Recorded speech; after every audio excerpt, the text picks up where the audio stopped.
ತ್ರಿವರ್ಣ ನ್ಯೂಸ್ಗೆ ಸ್ವಾಗತ. ನಾನು BM ಹನೀಫ್. ನಮ್ಮ ತ್ರಿವರ್ಣ ತ್ರಿಕೋನ ಚರ್ಚೆಯಲ್ಲಿ ಇವತ್ತು ನಾವು ಚರ್ಚೆ ಮಾಡುವಂತಹ ವಿಷಯ ಮಂಡ್ಯದಲ್ಲಿ ನಡೆದಂತಹ ಅಖಿಲ ಭಾರತ ಸಾಹಿತ್ಯ ಸಮ್ಮೇಳನದ ಖರ್ಚು ವೆಚ್ಚಗಳು ಏನಾದವು.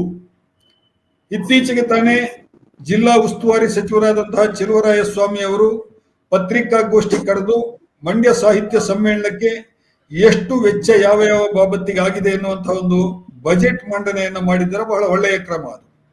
ಸಾಮಾನ್ಯವಾಗಿ ನಾವು ಈವರೆಗೆ ಗಮನಿಸಿದ ಹಾಗೆ ಕನ್ನಡ ಸಾಹಿತ್ಯ ಪರಿಷತ್ತಿನ ಹಲವಾರು ಸಮ್ಮೇಳನಗಳಲ್ಲಿ ಇದುವರೆಗೂ ಕೂಡ ಈ ರೀತಿ ಬಜೆಟ್ ಮಂಡನೆ ಆಗಿರೋದು ನಮಗೆ ಗೊತ್ತಿಲ್ಲ.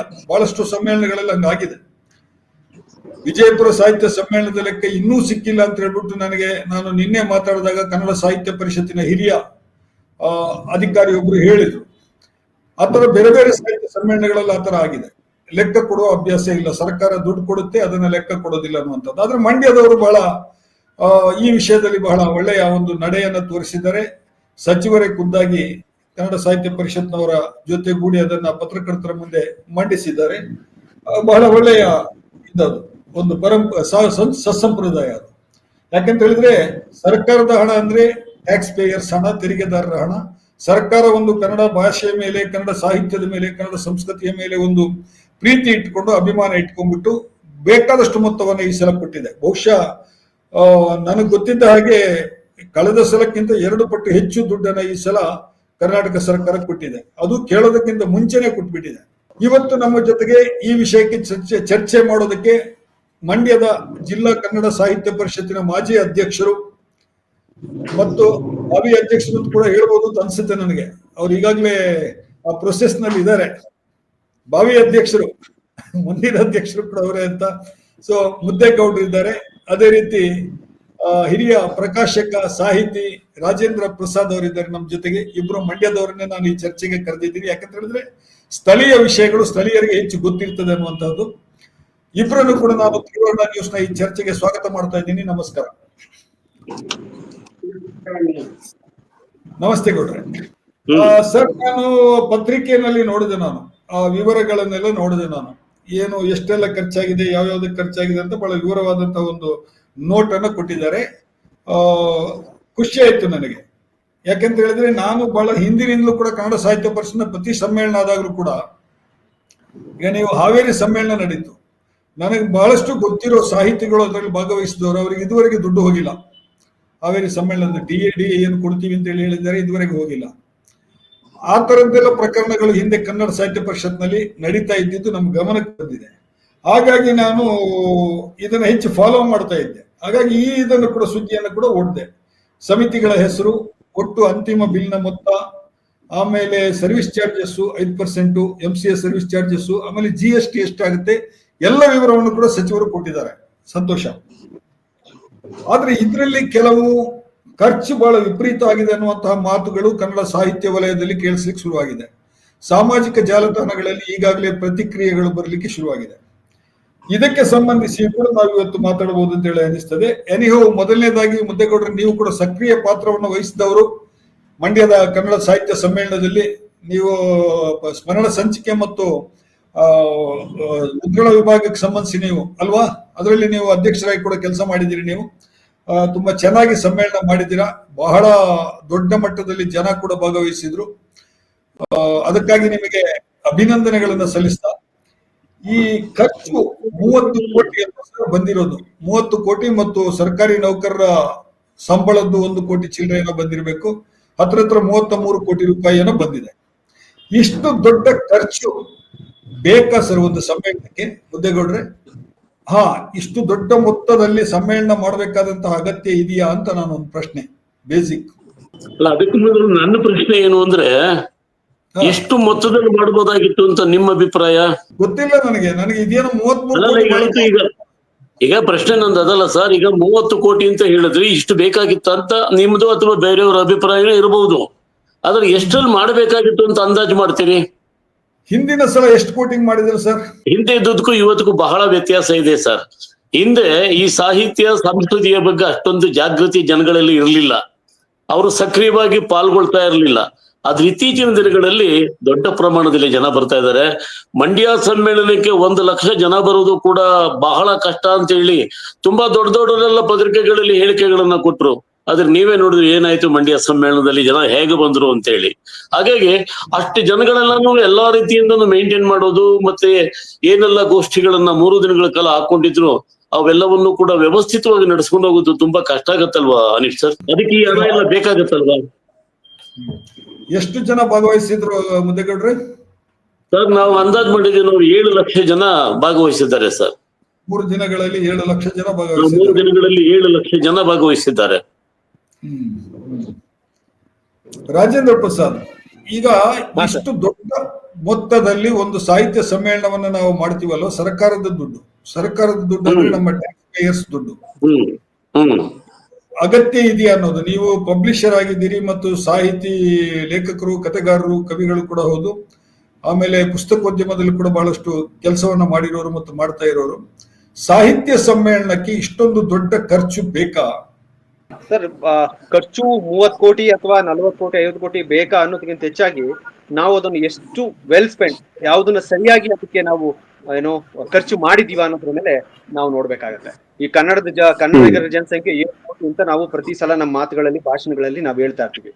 7 ಕೋಟಿ ಜನ ಇರೋರಿಗೆ 30 ಕೋಟಿ 50 ಕೋಟಿ ಖರ್ಚು ಮಾಡೋದು ದೊಡ್ಡದೇನು ಆಗಲ್ಲ. ನಮ್ಮ ಬಜೆಟ್, ನಮ್ಮಲ್ಲಿರೋ ಆದಾಯ, ನಮ್ಮ ಎಲ್ಲವೂ ಕೂಡ ದೊಡ್ಡದಾಗಿದೆ, ಇದೆ, ಹಾಗಾಗಿ ಖರ್ಚು ಮಾಡಬಹುದು. ಆದ್ರೆ ಈ 30 ಕೋಟಿನಲ್ಲಿ ಅದೇ ಕನ್ನಡಕ್ಕೆ ಅಥವಾ ಸಾಹಿತ್ಯಕ್ಕೆ ಅಥವಾ ನುಡಿಗೆ ನಾವು ಎಷ್ಟನ್ನ ಸರಿಯಾಗಿ ವೆಚ್ಚ ಮಾಡಿದೀವಿ ಅನ್ನೋದು ಮುಖ್ಯ ಆಗುತ್ತೆ.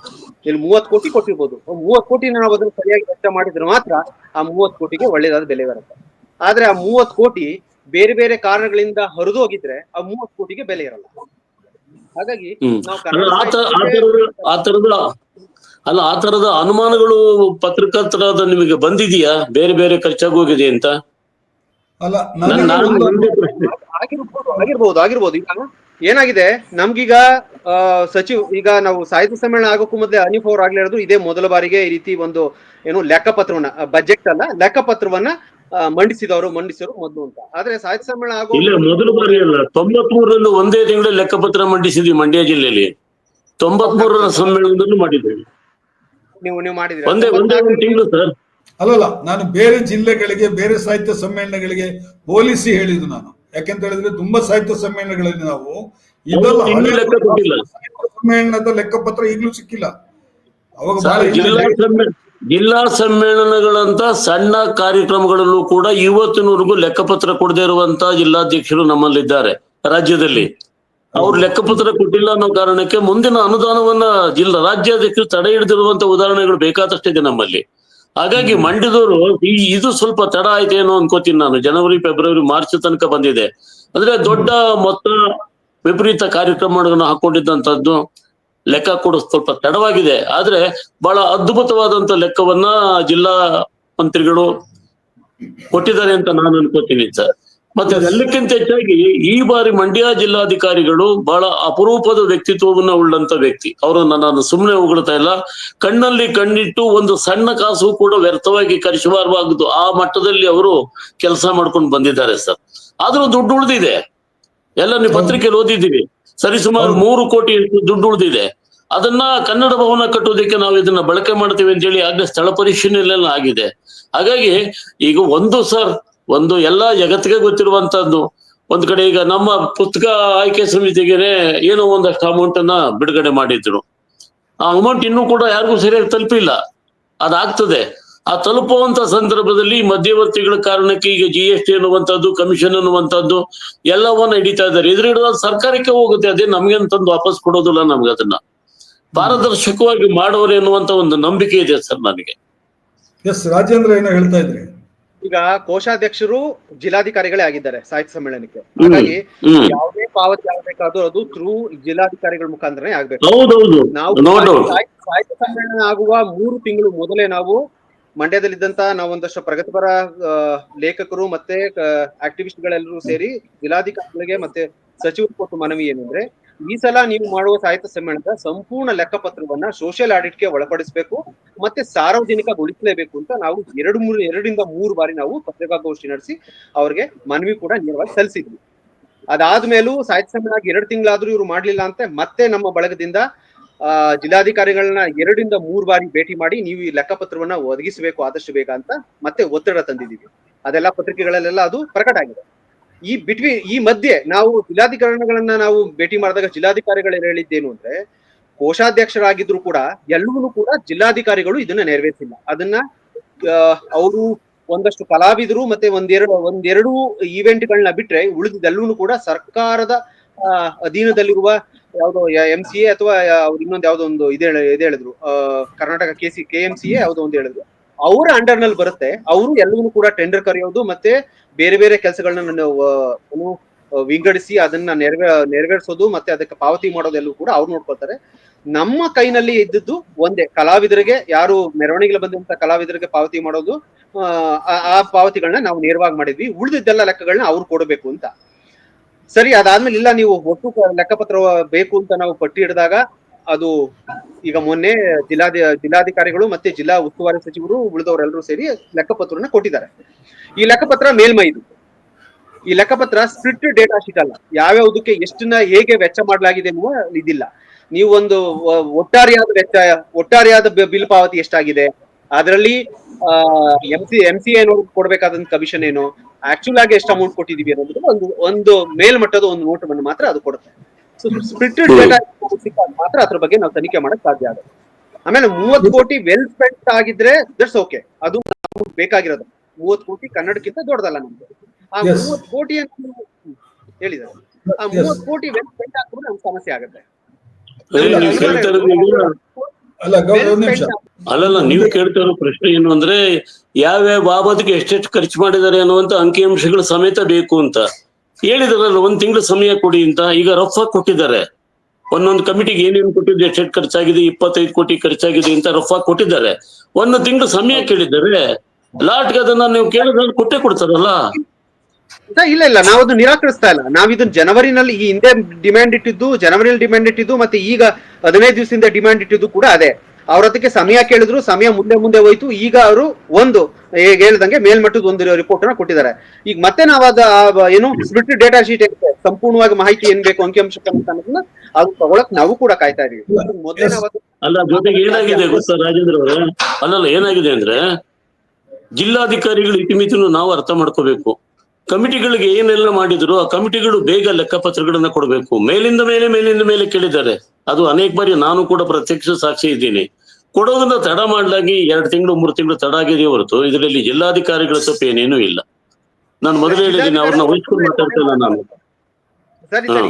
ಎಲ್ಲ ಅದು ಯೂನಿಟಿ ವರ್ಕ್, ಅದು ಟೀಮ್ ವರ್ಕ್. ಅದು ಒಟ್ಟು ಸ್ವಾಗತ ಸಮಿತಿ ಅದನ್ನ ಮಾಡ್ಬೇಕಷ್ಟೇ. ಅದು ನಾವು ಜಿಲ್ಲಾಧಿಕಾರಿಗಳು ಹೌದೌದು. ಈಗ ನಿಮಗೆ ಅದು ಲೆಕ್ಕ ಸಿಗುತ್ತೆ. 1 ತಿಂಗಳು ಸಮಯ ಕೇಳಿದರೆ ಪೈ ಟು ಪೈ ಏನಿದೆ ಅದು ಲೆಕ್ಕ ಖಂಡಿತ ಸಿಗುತ್ತೆ. ಉಳಿಕೆ ದುಡ್ಡು ಅದರ ವಿವರನೂ ಸಿಗುತ್ತೆ ನಿಮಗೆ. ನಮ್ಮ ಇಲ್ಲಿ ಇರೋ ಪ್ರಶ್ನೆ ಏನು ಅಂದ್ರೆ, ಈಗ ಮೇಲ್ನೋಟು ಕೊಟ್ಟಿರೋ ಅದನ್ನಲ್ಲಿ ವೇದಿಕೆ ನಿರ್ಮಾಣ ಸಮಿತಿಗೆ 9 ಕೋಟಿ ರೂಪಾಯಿ ಖರ್ಚು ಮಾಡಲಾಗಿದೆ.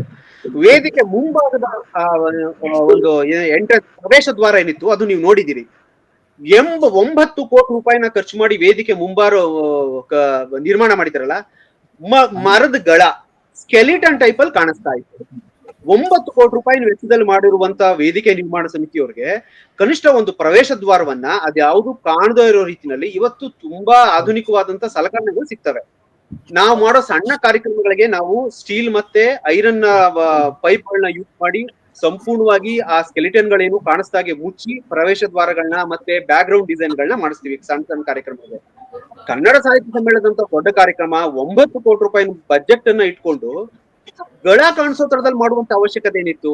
ಅದು ತುಂಬಾ ನಾರ್ಮಲ್ ಆದ ಫ್ಲೆಕ್ಸ್ ನ ಪ್ರಿಂಟ್ ಹಾಕಿ ಅದನ್ನ ಮೊಳೆ ಹೊಡೆದು ಕಾಣಿಸುವಂಗ್ ಮಾಡಿದ್ರು. ನೀವು ನೋಡಿರ್ತೀರ, ನಾ ಅದನ್ನ ಹೇಳೋದೇನ್ ಬೇಕಿಲ್ಲ. ಅಥವಾ ಈಗ ಒಂದ್ ನಿಮಿಷ ಮುದ್ದಗೌಡ್ರು, ಹೌದು ಅವ್ರು ಹೇಳಿದ್ರಲ್ಲಿ ಅದೇ 9 ಕೋಟಿ ಅಲ್ಲ, 8,92,92,835 ರೂಪಾಯಿ. ಅದು ನನಗೂ ಬಹಳ ಆಶ್ಚರ್ಯ ಅನಿಸ್ತು. ವೇದಿಕೆ ನಿರ್ಮಾಣಕ್ಕೆ 8,92,00,000 ರೂಪಾಯಿ 92.5 ಲಕ್ಷ ರೂಪಾಯಿ ಖರ್ಚಾಗಿದೆಯಾ ಅಂತ ಹೇಳ್ಬಿಟ್ಟು. ಯಾಕಂದ್ರೆ ನಾನು ಅಲ್ಲಿ 2 ದಿನ ನೋಡಿದೆ ನಾನು ಸಮಾವೇಶವನ್ನ. ಇದಕ್ಕೆ ನನ್ನ ಉತ್ತರ ಸರ್, ಹೇಳ್ಬೋದು. ಅದಕ್ಕೆ ಒಂದು, ವೇದಿಕೆ ಪ್ರವೇಶ ದ್ವಾರನೇ ತುಂಬಾ ಪೇಲುವಾಗಿತ್ತು, ಮತ್ತೆ ತುಂಬಾ ಲೋ ಕಾಸ್ಟ್ ನಿಂದ ಮಾಡ್ದಂಗೆ ಕಾಣಿಸ್ತಾ ಇತ್ತು. ಎರಡನೇದು, ಪುಸ್ತಕ ಮಳಿಗೆಗಳು ಮತ್ತೆ ವಸ್ತು ಪ್ರದರ್ಶನ ಸಮಿತಿಯಿಂದ ಮಾಡಿದಂತ ಟೆಂಟ್ ಗಳಿದ್ವಲ್ಲ, ತುಂಬಾ ಅನ್ಕಂಫರ್ಟಬಲ್ ಆಗಿದ್ವು. ಅಂದ್ರೆ ಅದ್ರ ಒಳಗೆ ಕೂರ್ಲಾರ್ದಷ್ಟು, ಹೋಗ್ಲಾರ್ದಷ್ಟು ವೆಂಟಿಲೇಷನ್ ಇಲ್ಲ, ಗಾಳಿಯೂ ಆಡ್ತಾ ಇಲ್ಲ. ಮತ್ತೆ ಯಾರು ಕರೆದ್ರೆ ಬಂದು ಅದನ್ನ ರಿಪೇರಿ ಮಾಡ್ಕೊಡಕ್ಕೆ, ಅದನ್ನ ವ್ಯವಸ್ಥೆ ಮಾಡಕ್ಕೆ ಜನಗಳು ಹೇಳ್ದಂತ ವ್ಯವಸ್ಥೆ ಇತ್ತು. ಯಾಕಂದ್ರೆ ಸ್ವತಃ ನಾನು 2 ಮಳಿಗೆಗಳನ್ನು ನಿರ್ವಹಿಸ್ತಾ ಇದ್ದೆ ಪುಸ್ತಕ ಇದ್ರಲ್ಲಿ. ಮತ್ತೆ ಕರ್ನಾಟಕದಾದ್ಯಂತ ನನ್ನ ಎಲ್ಲಾ ಗೆಳೆಯರು ಕೂಡ ಅಲ್ಲಿ ಪ್ರಕಾಶಕರು ಮಳಿಗೆಗಳನ್ನ ಇಟ್ಟಿದ್ರು. ಪ್ರತಿಯೊಬ್ರು ಸಮಸ್ಯೆಗೆ ಫೋನ್ ಮಾಡಿದ್ರೆ ಅದನ್ನ ಯಾರು ತಾನೇ ಅದನ್ನ ಎತ್ತಬೇಕು, ಅದನ್ನ ಎತ್ತಕ್ಕೆ ಯಾರು ರೆಡಿ ಇಲ್ಲ. ಮತ್ತೆ ಯಾರು ಅದಕ್ಕೆ ವ್ಯವಸ್ಥೆ ಆಗೋದು ಅಲ್ಲಿ ಯಾರು ಕೂಡ ಲಭ್ಯ ಇರಲಿಲ್ಲ. ಮತ್ತೆ ತುಂಬಾ ಕೆಳಮಟ್ಟದಲ್ಲಿ ಮಾಡೋದ್ರಿಂದ, ಏರ್ ಎಕ್ಸಾಸ್ಟ್ ಅವರು ಇಲ್ದಿರೋದ್ರಿಂದ ತುಂಬಾ ಶೆಕೆ, ಮತ್ತೆ ಒಳಗಡೆ ಉಸಿರಾಡೋದೊಂದು ಸಫೋಕೇಶನ್ ಆಗುವಷ್ಟು ಕೆಟ್ಟದಾಗಿ ಆ 2 ಒಂದ್ ನಿಮಿಷ ರಾಜೇಂದ್ರ, ಈಗ ನಾವು ಆ ವೇದಿಕೆ ಸಂಬಂಧಿಸಿ ನೀವು ಹೇಳಿದ್ರಲ್ಲ, ಅದು ನಾನು ಕೂಡ ಗಮನಿಸಿದೆ. ಅದು ಮುದ್ದೇಗೌಡರು ಹೇಳ್ತಾ ಇದ್ರು ಅದಕ್ಕೆ ಸಂಬಂಧಿಸಿ. ಅಲ್ಲ, ಅದನ್ನ ಹೇಳಕ್ ಹೋಗ್ತಾ ಇದ್ದೆ ನಾನು. ಈಗ ಇನ್ನೊಂದು ಅನೀಫ್ ಸರ್, ನೀವು ನಮ್ಮ ಲಿಮಿಟೇಷನ್ ಅರ್ಥ ಮಾಡ್ಕೋಬೇಕು. ಈಗ ಸ್ವಾಗತ ಸಮಿತಿಯಲ್ಲಾಗ್ಲಿ, ಹಣಕಾಸು ನಿರ್ವಹಣಾ ಸಮಿತಿಯಲ್ಲಾಗ್ಲಿ ನಾನು ಮೆಂಬರ್ ಅಲ್ಲ. ನಾನು ಇದ್ದಿದ್ದು ಪುಸ್ತಕ ಆಯ್ಕೆ ಸಮಿತಿ ಅಧ್ಯಕ್ಷ, ಮತ್ತೆ ಸ್ಮರಣ ಸಂಚಿಕೆ ಸಮಿತಿ ವಿಶೇಷ ಆಹ್ವಾನಿತ. 2 ಕಮಿಟಿಗಳಲ್ಲಿ ಮಾತ್ರ ನಾನಿದ್ದೇನೆ ಹೊರತು ಉಳಿದ ಯಾವ ಕಮಿಟಿಯಲ್ಲೂ ಕೂಡ ನಾನಿಲ್ಲ. ಈ 2 ಕಮಿಟಿಗಳ ಬಗ್ಗೆ ಕೇಳಿದ್ರೆ ಅಥೆಂಟಿಕ್ ಆಗಿ ಕರಾರುವಾಕದ ವಿಚಾರಗಳನ್ನ ನಾನು ಕೊಡುವಲ್ಲೆ. ಇವೆಲ್ಲವನ್ನ ಕೇಳಿದಾಗ, ಮಿಕ್ಸಪ್ ಮಾಡಿ ಕೇಳಿದಾಗ ನನಗೂ ಇತಿಮಿತಿಗಳು ಇರ್ತಾವಲ್ವಾ, ನನಗೆ ಅದ್ರ ಬಗ್ಗೆ ಹೆಚ್ಚು ಐಡಿಯಾನೇ ಇಲ್ದೇನೆ ನಾನು ಏನು ಉತ್ತರ ಕೊಡ್ಲಿ? ಅಲ್ಲ, ನನಗೆ ಅದ್ರ ಬಗ್ಗೆ ಐಡಿಯಾ ಇಲ್ಲ. ನೀವು ಬಹಳ ಹಿರಿಯ ಸಾಹಿತ್ಯ ಪರಿಚಾರಕರು, ಸಾಹಿತ್ಯದ ಸುಮಾರು ಸಮಾರಂಭಗಳನ್ನೆಲ್ಲ ನೀವು ಅಟೆಂಡ್ ಆಗಿದ್ದೀರಿ, ಕನ್ನಡ ಸಾಹಿತ್ಯ ಪರಿಷತ್ನಲ್ಲಿ ಸಕ್ರಿಯವಾಗಿರುವವರು. ನಿಮಗನ್ಸ್ಲಿಲ್ವಾ ವೇದಿಕೆಯನ್ನು ನಾವು ಗಮನಿಸಿದಾಗ, ನಾವು ವೇದಿಕೆಗೆ ಇದು 9 ಕೋಟಿ 8 ಕೋಟಿ 92 ಲಕ್ಷ ರೂಪಾಯಿ ಖರ್ಚಾಗುವಂತ ವೇದಿಕೆ ಅಲ್ವಲ್ಲ ಅಂತ ನಿಮ್ಗಾದ್ರೂ ಅನಿಸ್ತಾ? ಅಲ್ಲ, ನಿಮ್ಮ ಅನುಮಾನ ಸರಿ ಇರಬಹುದೇನೋ. ನಾನು ಅದ್ರ ಬಗ್ಗೆ ನನಗೆ ಐಡಿಯಾ ಇಲ್ಲ. ಅಲ್ಲಿ ವೇದಿಕೆ ಏನೇನ್ ಮಾಡಿದ್ರು, ಏನ್ ಬಿಟ್ಟಿದ್ರು, ಯಾರ್ಯಾರು ಇದ್ದಾರೆ ಅನ್ನೋದನ್ನು ಗೊತ್ತಿಲ್ಲ ನನಗೆ. ನಾನು ನನ್ನ ಕಮಿಟಿಯನ್ನು ಬಿಟ್ಟು ಇನ್ನೊಬ್ಬರ ಕಮಿಟಿಗೆ ನಾನು ಅನಗತ್ಯವಾಗಿ ಹಸ್ತಕ್ಷೇಪ ಮಾಡೋದನ್ನಲ್ಲ ಸರ್. ನೀವ್ ಯಾರನ್ನಾರು ಕೇಳಿ ನೀವು. ನನ್ನ ಕೆಲಸ ನನ್ನ ಕಮಿಟಿ ಗೊತ್ತಲ್ಲ. ಅಲ್ಲಲ್ಲ, ಒಟ್ಟಾರೆ ಸಾಹಿತ್ಯ ಸಮ್ಮೇಳನದಲ್ಲಿ ಸ್ಥಳೀಯರು ಯಾರು ಹೆಚ್ಚಿದ್ರು ಅಂತಾನೆ ಗೊತ್ತಿಲ್ಲ. ಯಾವ ಸಮಿತಿಲಿ ಯಾರಿದ್ರು, ಯಾರು ಏನ್ ಮಾಡ್ತಾ ಇದಾರೆ ಅನ್ನೋದೇ ಯಾರು. ನಾನು ಹೇಳಿದ್ನಲ್ಲ, ಅದು ನಮ್ಮ ದೌರ್ಬಲ್ಯ ಏನೇನೋ ನಮಗೆ ಗೊತ್ತಿಲ್ಲ. ಸಮನ್ವಯ ಸ್ವಾಗತ ಸಮಿತಿಯಲ್ಲಿ ಇದ್ದವರಾಗ್ಲಿ ಅಥವಾ ಸಾಹಿತ್ಯ ಸಮ್ಮೇಳನ ಮಾಡ್ದಾಗ್ಲಾಗ್ಲಿ, ಇಲ್ಲಿದ್ದ ಹಿರಿಯರನ್ನಾಗ್ಲಿ ಕಿರಿಯರನ್ನಾಗ್ಲಿ, ಸಾಹಿತ್ಯದಲ್ಲಿ ಹೆಚ್ಚು ಆಸಕ್ತರಾಗಿದ್ದವ್ರನ್ನಾಗ್ಲಿ ಅವ್ರ ಜೊತೆಗೆ ತಗೊಳ್ಳುವಂತ ಯಾವ ಸಮನ್ವಯದ ಇದನ್ನು ಇಲ್ಲ. ಈ ಸಾರಿ ಆ ಪ್ರಯತ್ನ ಎಲ್ಲ ಮಾಡಿದ್ದಾರೆ, ಯಾರನ್ನು ಬಿಟ್ಟು ಹೋಗಿಲ್ಲ, ಎಲ್ಲಾರನ್ನೂ ಜೊತೆ ತಗೊಂಡೋಗಿದ್ದಾರೆ. ಜೊತೆಗೆ ಪ್ರತಿ ಸಮಿತಿಯ ಮುಖ್ಯಸ್ಥರು ಯಾರ್ಯಾರಿದ್ರು ಸಾಧ್ಯವಾದಷ್ಟು ಎಲ್ರು ಒಳ್ಳೆ ಕೆಲಸಗಾರರು, ಶುದ್ಧ ಹಸ್ತರೆ. ಏನ್ ಇಲ್ಲಿ ಬಂದು ಸಮ್ಮೇಳನದಲ್ಲಿ ಏನೋ ಒಂದು ಚಿಲ್ಲರೆ ಕಾಸು ಹೊಡ್ಕೊಂಡು ಜೀವನ ಮಾಡಬೇಕು ಅನ್ನುವಂತ ದುರ್ಗತಿ ಅವ್ರು ಯಾರಿಗೂ ಬಂದಿಲ್ಲ. ಅವ್ರಿಗೆ ಎಲ್ಲ ಪ್ರಾಮಾಣಿಕವಾಗಿ ಕೆಲಸ ಮಾಡಿರುವಂತವ್ರು ಅನೀಫ್ ಸರ್. ಅದು ನಾನು ಪೂರಾ ಅವರನ್ನ ನಾನು ಒಳಕೊಂಡು ಮಾತಾಡ್ತಾ ಇದ್ದೀನಿ ಅಂತಲ್ಲ. ಒಂದು ಕೆಲಸ ಮಾಡುವಾಗ, ಕೋಟಿಗಟ್ಟಲೆ ಕೆಲಸ ಮಾಡುವಾಗ ಅನಗತ್ಯವಾಗಿ ಸೋರಿಕೆ ಆಗಿರಬಹುದೇನೋ, ಅದನ್ನ ನಾನಿನ್ನು ಸಾರಾಸೆಟ್ಟಕ್ಕೆ ತಳ್ಳಾಗ್ತಾ ಇಲ್ಲ. ನಾನು ಆ ಸೋರಿಕೆ ಮುಖ್ಯಸ್ಥರ ಹಂತದಲ್ಲಂತೂ ಆಗಿಲ್ಲ. ಈಗ ಆಹಾರ ಕಮಿಟಿಗೆ 4 ಕೋಟಿ ರೂಪಾಯಿ ದುಡ್ಡು ಕೊಟ್ಟಿರ್ತೀವಿ, ಹಾಕಿಸ್ಕೊಡೋರೆಲ್ಲ ಅಚ್ಚುಕಟ್ಟ ತಿಂದು ಮುಗಿಸ್ತಾರ. ಎಲ್ಲ ವೇಸ್ಟ್ ಆಗಿರುವಂತದ್ದನ್ನು ನಾವು ನೋಡಿದೀವಿ. ನಾನು 3 ದಿನ ಮಧ್ಯಾಹ್ನ ಟೈಮ್ ಅಲ್ಲೇ ಊಟ ಮಾಡಿದ್ವು. ನಾನು ಏನೇನ್ ಹಾಕ್ಸ್ಕೊತಾರೆ, ಏನೇನ್ ಬಿಡ್ತಾರೆ ಅನ್ನುವಂಥದ್ದೆಲ್ಲ ಕೂಡ ಗೊತ್ತಿದೆ ನಮ್ಗೆ. ಯಾವ್ದ್ರಲ್ಲೂ ಕೊರತೆ ಬರಂಗಿಲ್ವಲ್ಲ. ಅವ್ರು ತಿಂದಿದ್ರೆ ಹಾಕ್ಬಿಡ್ಬೇಕಾದಾಗ ಆ ಕಡೆಗೆ. ಇವೆಲ್ಲ ಇದ್ದಾವೆ, ತುಂಬಾ ಇದ್ದಾವೆ. ಜೊತೆಗೆ ಇಂಥದ್ದೊಂದು ಸಮ್ಮೇಳನ ನಡೆಯುವಾಗ ಸ್ವಲ್ಪ ಅವ್ಯವಸ್ಥೆಗಳು ಇದ್ದೇ ಇರ್ತವೆ. ನೀವು ಹಾವೇರಿ ನೋಡಿದ್ರೆ ಊಟದೇ ಚಿತ್ರಾನ್ನ ಆಗೋಗಿತ್ತು, ಬಟ್ ಮಂಡ್ಯದಲ್ಲಿ ಆ ಹಿಂಸೆ ಆಗಿಲ್ಲ. ಟೋಟಲಿ ಸಮ್ಮೇಳನ ತುಂಬಾ ಚೆನ್ನಾಗಿ ನಡೆದಿದೆ ಅಂತ ನನ್ನ ಭಾವನೆ. ನಿಮ್ಗೂ ಅನ್ನಿಸ್ತದೆ ಅದು ರಾಜೇಂದ್ರ? ಸಮ್ಮೇಳನ ಚೆನ್ನಾಗಿ ನಡೆದಿದೆ. ಈ ಸಣ್ಣ ಪುಟ್ಟ ಅರೆಕುರಿ ಅಲ್ಲ, ವಿರೋಧ ಇರಬೇಕು. ಅನಗತ್ಯವಾಗಿ ದುಡ್ಡು ಯಾಕೆ ಖರ್ಚಾಗಿದೆ ಅಂತ ಕೇಳಬೇಕು, ಕೇಳಬಾರದು ಅಂತ ಏನಲ್ಲ. ಈಗ ದುಡ್ಡನ್ನ 25 ಕೋಟಿ ಖರ್ಚಾಗಿದೆ ಅಂತ ಹೇಳಿದ್ದಾರೆ, ಬಾಕಿ ಹಣನ ಏನ್ ಮಾಡ್ತೀವಿ ಅಂತಾನೂ ಕೂಡ ಹೇಳಿದ್ದಾರೆ. ಅವೆಲ್ಲ ಇರೋದ್ರಿಂದ ಇನ್ನು ನಿಮ್ಮ ಪ್ರಶ್ನೆಗಳಿಗೆ ಉತ್ತರ ಮುದ್ದೇಗೌಡ್ರೆ, ನೀವು ಹೇಳಿದ ಅರ್ಥ ಆಯ್ತು. ನಾನು ಯಾಕೆ ಹೇಳ್ತಾ ಇದ್ದೀನಿ ಅಂತ ಹೇಳಿದ್ರೆ, ರಾಜೇಂದ್ರ ಪ್ರಸಾದ್ ಒಂದು ಶಬ್ದ ಬಳಸಿದ್ರು, ಸೋಷಿಯಲ್ ಆಡಿಟ್ ಅಂತ. ನಮ್ಮಲ್ಲಿ ಬಹಳ ಇಂಪಾರ್ಟೆಂಟ್ ಆಗ್ಬೇಕಾಗಿರೋದು ಸೋಷಿಯಲ್ ಆಡಿಟ್. ಯಾವ ಬಾಬ್ತುಗಳಲ್ಲೂ ಆಗಲ್ಲ. ಕನ್ನಡ ಸಾಹಿತ್ಯ ಪರಿಷತ್ ಅಂತ ಹೇಳಿ ಅಲ್ಲ, ಬಹಳಷ್ಟು ಸರ್ಕಾರದ ಇಲಾಖೆಗಳಲ್ಲಿ ಸೋಷಿಯಲ್ ಆಡಿಟ್ ಆಗಲ್ಲ. ಇದು ಇದು ಒಂದು ಒಳ್ಳೆಯ ಪರಂಪರೆಯನ್ನು ಹಾಕೊಡೋಣ ನಾವು ಮಾಧ್ಯಮದವರು ಅಂತ ಹೇಳ್ಬಿಟ್ಟು. ಯಾಕಂತ ಹೇಳಿದ್ರೆ ಇದು ಬರೀ TRP ಚರ್ಚೆ ಅಲ್ಲ, ಇದು ಬಹಳ ಸೂಕ್ಷ್ಮವಾಗಿ, ನೀವು ಕೂಡ ಬಹಳ ಸಂವೇದನಾಶೀಲರು, ಸಾಹಿತ್ಯದ ಅಭಿರುಚಿಯುಳ್ಳವರು, ನೀವು ಪುಸ್ತಕಗಳನ್ನ ಪ್ರಕಟ ಮಾಡಿದವರು, ಬರೆದವರು. ಅದಕ್ಕೆ ನಾನು ಕೇಳ್ತಾ ಇದ್ದೀನಿ ಇದನ್ನ. ನನಗೆ ಸ್ಟೇಜ್ ನೋಡಿದಾಗ ಅನಿಸ್ತು, ಅವಾಗ ಏನೋ ಮಾಡಿದರೆ ಕಷ್ಟಪಟ್ಟು ಮಾಡಿದ್ರೆ, ನನಗೆ ಈ ಲೆಕ್ಕಪತ್ರ ನೋಡಿದಾಗ 9 ಕೋಟಿ ಖರ್ಚಾಗುವಂತದ್ದು ಸ್ಟೇಜಿಗೆ ಏನಿದೆಯಪ್ಪ, ಏನಿತ್ತು ಇದ್ರಲ್ಲಿ, ಅಥವಾ ಎದುರುಗಡೆ ಹೆಬ್ಬಾಗಿಲು ಇರ್ಬೋದು, ದ್ವಾರ ಇರ್ಬೋದು, ಈ ತರದ್ದು. ಇದು ಅದು ನನ್ನ ಕಡೆಯಿಂದ ನೋ ಕಾಮೆಂಟ್ಸ್. ನೀವ್ ಹೇಳಲಿಕ್ಕಾಗಲ್ಲ. ನೀವು ಸಾರಿ, ನನಗೆ ಅದರ ABCD ಗೊತ್ತಿಲ್ಲ. ನಮ್ ಸುಮ್ನೆ ಯಾಕೆ ಮಾತಾಡ್ಲಿ ನಾನು? ABCD ಗೊತ್ತಿಲ್ಲ. ಸ್ಟೇಜ್ ಮೇಲೆ ಹೋಗಿ ಕೂತ್ಕೊಂಡು ಭಾಷಣ ಮಾಡಿದೆ, ಅದಷ್ಟೇ ಸಮಾಧಾನ. ನಾನು ನೀವ್ ಹೇಳಿದಂಗೆ ರಾಜೇಂದ್ರ, ಎಂಟ್ರೆನ್ಸ್ ನಾವು ನೋಡಿಲ್ಲ ಕಣ್ರಿ ಎಷ್ಟು ಅಂತ. ನಾನು ಅಷ್ಟೊಂದು ತೀರಾ ಹತ್ರದಿಂದ ನಾನು ಹೋಗಿ ನೋಡಿಲ್ಲ. ನಾನು ಕಾರಲ್ಲಿ ಬರ್ತಿದ್ದೆ, ಕಾರಲ್ಲಿ ಹೋಗ್ತಿದ್ದೆ, ಹೇಳ್ಕೊಟ್ಟಿದ್ದೆ. ಆದ್ರೆ ಮೇಷ್ಟ್ರೆ, ನಾನು ನಿಮ್ಮ ಸಮಿತಿ ವಿಚಾರಕ್ಕೆ ನೇರವಾಗಿ ಬರ್ತೀನಿ. ಈಗ ಪುಸ್ತಕ ಆಯ್ಕೆ ಸಮಿತಿ ಇವಾಗ ಒಟ್ಟು 29 ಲಕ್ಷ ರೂಪಾಯಿ, 30 ಲಕ್ಷ ರೂಪಾಯಿ ಖರ್ಚಾಗಿದೆ. ಅದರಲ್ಲಿ ಪ್ರತಿ ಕೂಡ ಸಾಹಿತ್ಯ ಸಮ್ಮೇಳನ ಆದಾಗ ಸ್ಥಳೀಯವಾಗಿ ಇರುವಂತ ಸಾಹಿತಿಗಳ, ಅಂದ್ರೆ ಈಗಾಗಲೇ ಇದ್ದಂತ ಹಿರಿಯ ಸಾಹಿತಿಗಳ ಪುಸ್ತಕಗಳನ್ನ ಪುನರ್ ಮುದ್ರಿಸೋದು, ಮತ್ತೆ ಹೊಸದಾಗಿ ಬರಿತಾ ಇರುವಂತ ಅಥವಾ ಸಮಕಾಲೀನಿರುವಂತ ಸಾಹಿತಿಗಳನ್ನ ಪುಸ್ತಕಗಳನ್ನ ಪ್ರಕಟಿಸೋದು ಸಾಹಿತ್ಯ ಸಮ್ಮೇಳನದ ಪರಂಪರೆ. ಈ ವರ್ಷ ಯಾವ ಪುಸ್ತಕಗಳು ಬಂದವು ಮೇಷ್ಟ್ರೆ? ಯಾರು, ಎಲ್ಲಿಂದ ಅಂತ? ಮಂಡ್ಯದಿಂದ. ಮಂಡ್ಯ ಜಿಲ್ಲೆಯಿಂದ ವಿಶೇಷವಾಗಿ ಡಾಕ್ಟರ್ ಬೆಸರು ರಾಮಣ್ಣವ್ರ ಕಥೆಗಳು, ನಾಗತಿಹಳ್ಳಿ ಚಂದ್ರಶೇಖರ್ ಕಥೆಗಳು, ಕೃಷ್ಣೇಗೌಡರ ಅಂಕಣ ಬರಹಗಳು, ವಿಶೇಷವಾಗಿ 3 ಪುಸ್ತಕಗಳನ್ನ ಪ್ರಕಟಿಸಿದ್ವಿ ಅಲ್ಲಿ. ಉಳಿದಂತೆ ಎಲ್ಲವೂ ಕೂಡ ಪ್ರಥಮ ಮುದ್ರಣವೇ, 2ನೇ ಮುದ್ರಣ ಚಾನ್ಸೇ ಕೊಟ್ಟಿಲ್ಲ ನಾನು. ಎಲ್ಲ 31 ಪುಸ್ತಕನ ಆಯ್ಕೆ ಮಾಡಿಕೊಟ್ಟಿದ್ವಿ ನಾವು. 38 ಪುಸ್ತಕ ನಮಗೆ ಅವಕಾಶ ಕೊಟ್ಟಿದ್ದು. 8 ಪುಸ್ತಕ ಬೇರೆ ಬೇರೆ ಕಾರಣಕ್ಕೆ ಅದನ್ನ ಅಲ್ಲಲ್ಲಿ ಬಿಟ್ಬಿಟ್ವಿ. ಇನ್ನು 31 ಪುಸ್ತಕ ಕಳಿಸ್ಕೊಟ್ಟು ಆ ಕೆಲಸನ ಬಹಳ ಅಚ್ಚುಕಟ್ಟಾಗಿ ಮಾಡಿದೀವಿ ರಾಜೇಂದ್ರ ಅವರೇ. 31 ಪುಸ್ತಕಕ್ಕೆ ಒಟ್ಟಾರೆ 29 ಲಕ್ಷ ರೂಪಾಯಿನಷ್ಟು ಖರ್ಚಾಗಿದೆ. ಆದ್ರೆ ವೈಟ್, 31 ಪುಸ್ತಕಕ್ಕಲ್ಲ, 87 ಪುಸ್ತಕಕ್ಕೂ ಸೇರಿ ಅಲಾಟ್ ಮಾಡಿರೋದು DC ಅವರು. 87ನೇ ಸಮ್ಮೇಳನ ಅಷ್ಟು ನಾವು ಹಂಗೆ ಮೊದಲು ಯೋಚನೆ ಮಾಡಿದ್ದು, ಇಷ್ಟೊಂದು ದುಡ್ಡು ಕೊಟ್ಬಿಟ್ಟವ್ರಲ್ಲ ಅಂತ.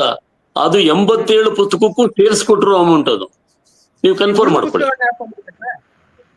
ಉಳು ಪುಸ್ತಕಗಳು ನಮಗ್ ಸಂಬಂಧಪಟ್ಟಿಲ್ಲ. ಮಂಡ್ಯ ಜಿಲ್ಲೆ ಕೊಟ್ಟಿದ್ದವರು 38, ರಾಜ್ಯಾಧ್ಯಕ್ಷರು ಅವಕಾಶ ಕೊಟ್ಟಿದ್ದು. ಅದಲ್ಲಿ BM ಶ್ರೀ ಆಗ್ಲಿ, ಪೂತಿನ ಆಗ್ಲಿ, BC ರಾಮಚಂದ್ರ ಶರ್ಮಾ ಆಗ್ಲಿ, ಅಥವಾ KS ನರಸಿಂಹಸ್ವಾಮಿ ಆಗ್ಲಿ, MSK ಪ್ರಭು ಆಗ್ಲಿ, ಇವ್ರ ಯಾರು ಪುಸ್ತಕಗಳು ಬಂದಂಗೆ ಕಾಣಿಸಲ್ಲ ಅದ್ರಲ್ಲಿ. ನೀವ್ ಹೇಳಿ ಹೊಸಬರ್ಗೆ ಅವಕಾಶ ಕೊಟ್ಟಿದ್ದೀವಿ ರಾಜೇಂದ್ರ ಅವ್ರೆ. ಹೊಸಬರ್ಗೆ ಮೇಷ್ಟ್ರೆ, ಹೊಸಬ ನಾನಿದ್ದೀನಿ ಮೇಷ್ಟ್ರೆ, ನನಗೆ ಅವಕಾಶನೇ ಕೊಡ್ಲಿಲ್ವಲ್ಲ ಮೇಷ್ಟ್ರೆ? ನೀವು ಬರೋದೇ ಇಲ್ವಲ್ಲ, ಯಾವ ಮೀಟಿಂಗ್ ಕರೆದ್ರು ಬರೋದಿಲ್ಲ, ಯಾವ ಕಮಿಟಿಗೂ ನೀವು ಬರೋದಿಲ್ಲ. ನೀವೇ ಡಿಸಿಡೆಂಟು, ಭಿನ್ನಮತಿ ಇರು ನೀವು. ಅದೇ ನೀವೇ ಬರೋದಿಲ್ಲಪ್ಪ. ಎಷ್ಟೊಂದು ಕರೆದಿದ್ದೀವಿ ನಾವು ನಿಮ್ಮನ್ನ. ಕರ್ನಾಟಕ ಕವಿಗೋಷ್ಠಿ ಕರೆದಿದ್ದೀವಿ, ಬರ್ಲಿಲ್ಲ ನೀವು. ಇಲ್ಲ ಮೇಷ್ಟ್ರೆ, ಇನ್ವೈಟ್ ಯಾರು ಕವಿಗೋಷ್ಠಿಗೆ ನಾನೇ ಕರೆದಿದ್ದೀನಿ, ನಾನೇ.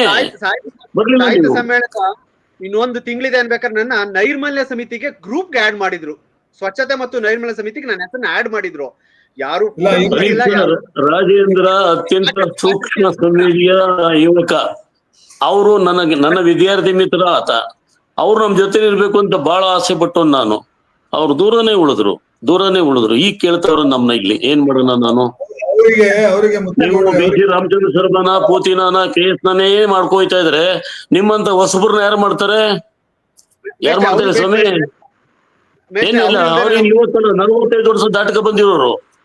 ನೀವು ಅವ್ರನ್ನೇ ಹೇಳ್ತಾ ಇದ್ರಿ, ಇವತ್ತಿಗೂ ಅವ್ರನ್ನೇ ಹೇಳ್ತಾ ಇದ್ರೆ ಹೊಸಬ್ರನ್ನ ಯಾರು ನೋಡ್ತಾರೆ? ಅವ್ರು ಇದ್ದೇ ಇದ್ದಾರೆ ಈಗ ಹೇಳಿದಂತ ರಾಜೇಂದ್ರ ಅವ್ರು ಹೇಳಿದಂತ ಎಲ್ಲಾ ಲೇಖಕರು ಇದ್ದೇ ಇದ್ದಾರೆ, ಜೀವಂತವಾಗಿ ಇದ್ದಾರೆ ಅವರು. ಈಗ ಹೊಸದಾಗಿ ಬರೋರಿಗೆ ನಾನು ಆದ್ಯತೆ ಕೊಟ್ಟಿದ್ದೀನಿ. ತಪ್ಪ? ಅದ್ರಲ್ಲೂ 4-6 ಜನ ಹಳಬ್ರದೇ ಇದೆ ಅದರಲ್ಲೂ ಕೂಡ. ಅಲ್ಲ ಗೌಡ್ರೆ, ಜೊತೆಗೆ ನಮ್ಮ ಆಯ್ಕೆ ಸಮಿತಿ ಬಹಳಷ್ಟು ಮೆಚ್ಚುಗೆಯನ್ನ ತಗೊಂಡಿದೆ. ರಾಜೇಂದ್ರ ಅವರ ಭಿನ್ನಮತ ಇದ್ದಿದ್ದು ಊಟಕ್ಕೆ ಸಂಬಂಧಿಸಿ ಬಹಳ ಮುಖ್ಯವಾಗಿ ಇದ್ದಿದ್ದು, ಬೇರೆ ಭಿನ್ನಮತಿ ಅಲ್ಲ. ಅವರು ನೀವು ಹೇಳಿದಾಗೆ ಬಹಳ ಸೂಕ್ಷ್ಮ ಸಂವೇದನೆಯ ಕವಿ ಮತ್ತು ಸಾಹಿತಿ, ಬಹಳ ಒಳ್ಳೆಯ ಪಬ್ಲಿಷರ್ ಕೂಡ. ಕನ್ನಡ ಭಾಷೆಗೆ ಸಂಬಂಧಿಸಿ, ಕನ್ನಡ ಪುಸ್ತಕ ಸಂಸ್ಕೃತಿಗೆ ಸಂಬಂಧಿಸಿ ಒಳ್ಳೆ ಅಭಿರುಚಿ ಇದೆ ಅವರಿಗೆ. ಊಟದ ವಿಷಯದಲ್ಲಿ ಮಾತ್ರ ಬಹಳ ತೀವ್ರ ಭಿನ್ನಾಭಿಪ್ರಾಯ ಇತ್ತು. ಅದು ನಾನು ಅಲ್ಲಿ ಬಂದು ನೋಡಿದ್ದೀನಿ ಅನ್ನೋದು.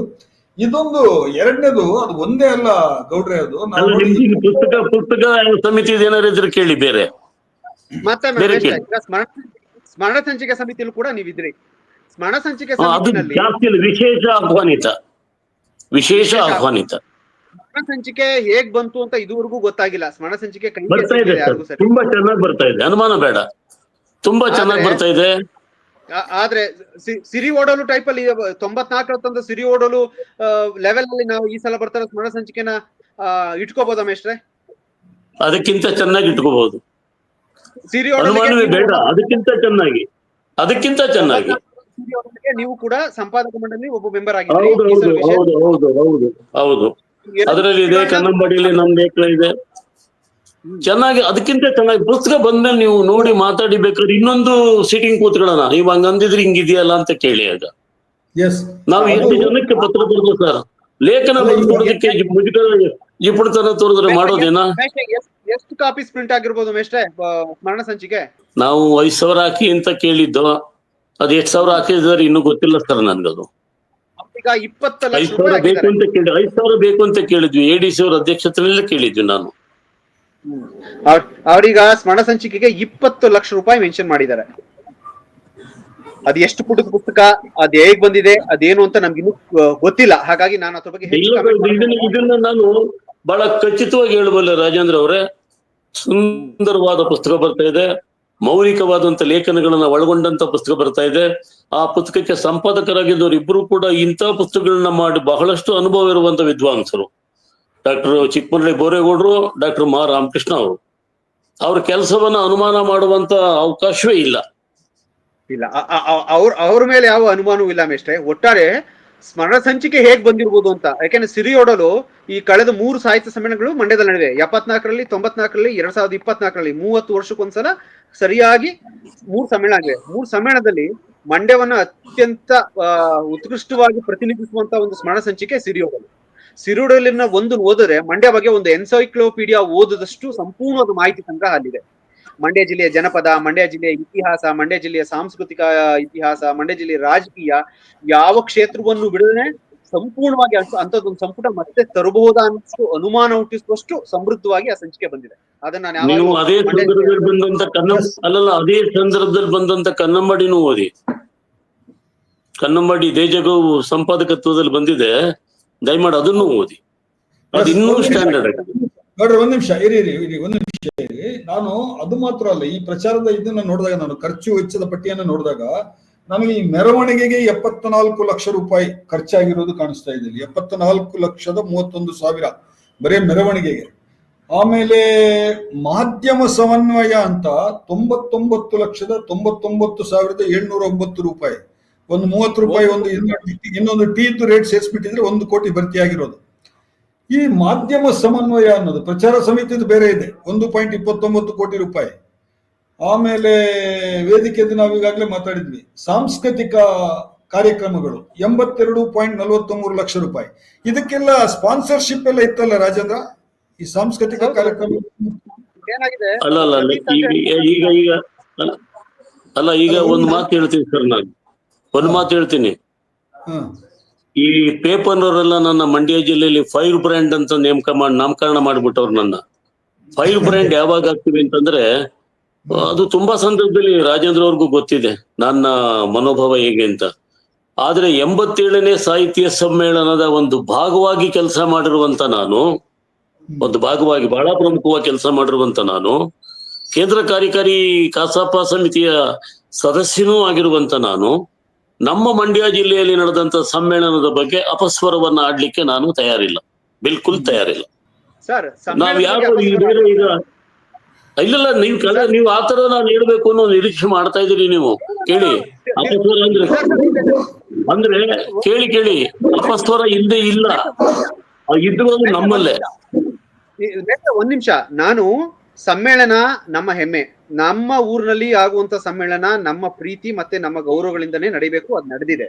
ಆದ್ರೆ ಆ ಸಮ್ಮೇಳನದಲ್ಲಾಗಿರೋ ಲೋಪದೋಷಗಳನ್ನ ನಾವು ಮುಕ್ತವಾಗಿ ಚರ್ಚೆ ಮಾಡ್ದೇನೆ ಆದ್ರೆ ಅದು ಮತ್ತೆ ಮರುಕಳಿಸ್ತವೆ. ಹಾಗಾಗಿ ಅದನ್ನ ತಪ್ಪು ಅಂತ ನಾನು ಹೇಳೋದಲ್ಲ, but I am not right person ಇಂಥ ವಿಚಾರಗಳು ಉತ್ತರ ಕೊಡೋದು. ಅಥವಾ ನನ್ನ ನೆಲಕ್ಕೆ ಅಥವಾ ನನ್ನ ನುಡಿಗೆ ಅಥವಾ ನನ್ನ ಜನಕ್ಕೆ ತೋರಿಸುವ ಅಗೌರವ ಕೂಡ ಆಗೋದಿಲ್ಲ. ನಾವು ಲೋಪದೋಷಗಳನ್ನ ಯಾವತ್ತೂ ಕೂಡ ಮುಕ್ತವಾಗಿ ಮಾತಾಡಬೇಕು. ನಾವ್ ಎಲ್ಲಿದ್ರು ಅಲ್ವಾ. ಅನೀಪ್ ಸರ್ ಬಂದಿದ್ದಾರೆ ಇಂಥ ವಿಚಾರದ ಬಗ್ಗೆ ಮಾತಾಡಕ್ಕೆ ಅಂದಾಗ ಅದಕ್ಕೊಂದು ತೂಕ ಇದೆ.